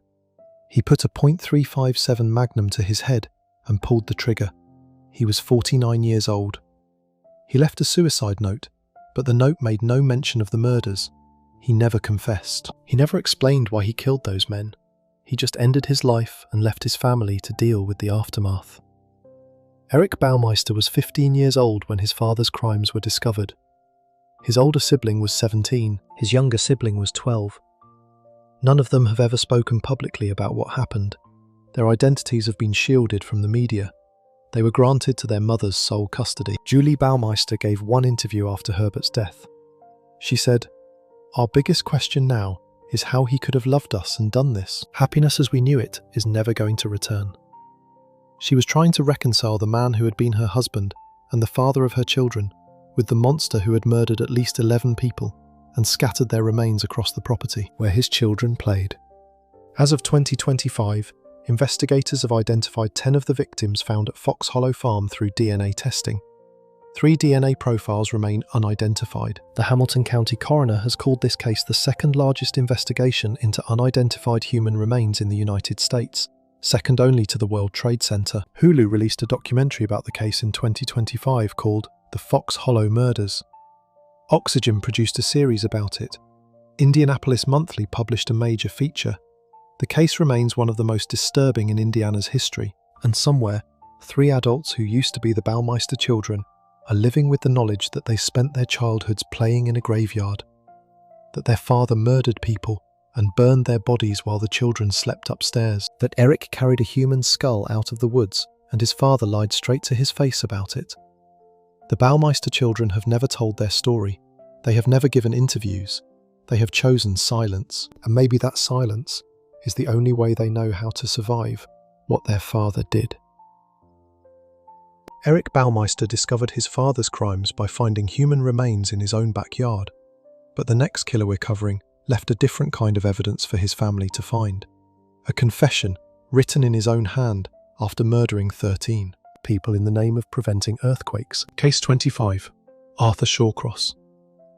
In November 1990, Sarah Shawcross was trying to build a life separate from her father. Sarah was in her 20s. Her father was Arthur Shawcross, a man who had spent years in prison for murdering 2 children in 1972. Arthur had been released in 1987 after serving 14 years. Sarah had visited him in prison as a child. She knew her father was a convicted child killer. She knew what he had done, but she wanted to believe he had changed, that he had been rehabilitated, that he would not kill again. On November 3rd, 1990, police arrested Arthur Shawcross in Rochester, New York. Within hours, Sarah learned the truth. Her father had not been rehabilitated. Since his release from prison in 1987, Arthur had murdered at least 11 more people, all of them sex workers in Rochester. Police had found bodies in rivers, in fields, along roads. Some bodies were mutilated. Arthur had confessed to all of them. Sarah's father was not just a child killer, he was a serial killer who had continued murdering the moment he was released from prison. Arthur John Shawcross was born June 6, 1945, in Kittery, Maine. He had a difficult childhood marked by abuse. Arthur married multiple times and had children, including Sarah. In 1972, Arthur murdered 2 children in Watertown, New York. Jack Blake, 10, and Karen Ann Hill, 8, were killed within months of each other. Arthur strangled both children and sexually assaulted Karen. Arthur was arrested, convicted, and sentenced to 25 years in prison. In 1987, Arthur was released on parole after serving only 14 years. Victim advocacy groups protested. They said Arthur was too dangerous to release. But the parole board released him anyway. Arthur moved to Rochester, New York. Within months, Arthur began killing again. Between 1988 and 1990, Arthur murdered at least 11 women, all sex workers in Rochester. Arthur would pick up sex workers, drive them to remote locations, have sex with them, then strangle them to death. He left bodies in the Genesee River, in fields, along highways. Some bodies were mutilated. Arthur told police later that he would return to the bodies and engage in necrophilia. Arthur's victims included Dorothy Blackburn, Anna Marie Steffen, Dorothy Keeler, Patricia Ives, June Stott, Marie Welch, Frances Brown, Kimberly Logan, Elizabeth Gibson, Darlene Trippi, and June Cicero. All were murdered between March 1988 and November 1990. Police found most bodies in advanced stages of decomposition. In January 1990, police discovered the body of June Cicero near the Genesee River. Police set up surveillance in the area. On January 3, 1990, they saw Arthur Shawcross's car return to the area. Police followed Arthur and saw him standing on a bridge looking down at the frozen river where June's body had been found. Police brought Arthur in for questioning. During interrogation, Arthur confessed to murdering 11 women. He described each killing in detail. He showed no remorse. He told police he enjoyed killing. He said the women reminded him of his mother, who he hated. Arthur's trial began in October 1990. His defense argued he was insane. They presented psychiatrists who testified Arthur had multiple personality disorder and brain damage. The prosecution argued Arthur knew right from wrong and planned his murders. On November 3, 1990, the jury found Arthur guilty of 10 counts of murder. Judge Donald Wisner sentenced Arthur to life in prison without parole. Sarah Shawcross learned her father had murdered 11 more people after being released from prison for murdering 2 children.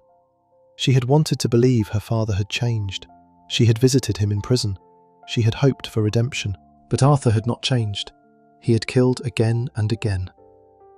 Arthur Shawcross died in prison on November 10, 2008, at age 63 from cardiac arrest. He never showed remorse. Sarah Shawcross has never given a public interview about her father. She has had to live with the knowledge that her father was a serial killer who murdered at least 13 people, including 2 children, and that he was released from prison only to kill 11 more women. These are the stories of 25 children who discovered their parents or close family members were serial killers. They learned that the people they trusted most, the people who raised them or lived alongside them, were capable of unimaginable evil. They had to reconcile the parent they knew with the monster the world saw.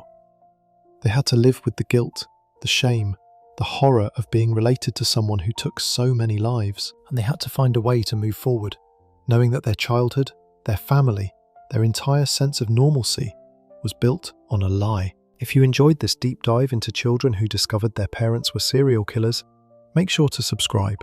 I'll see you in the next video.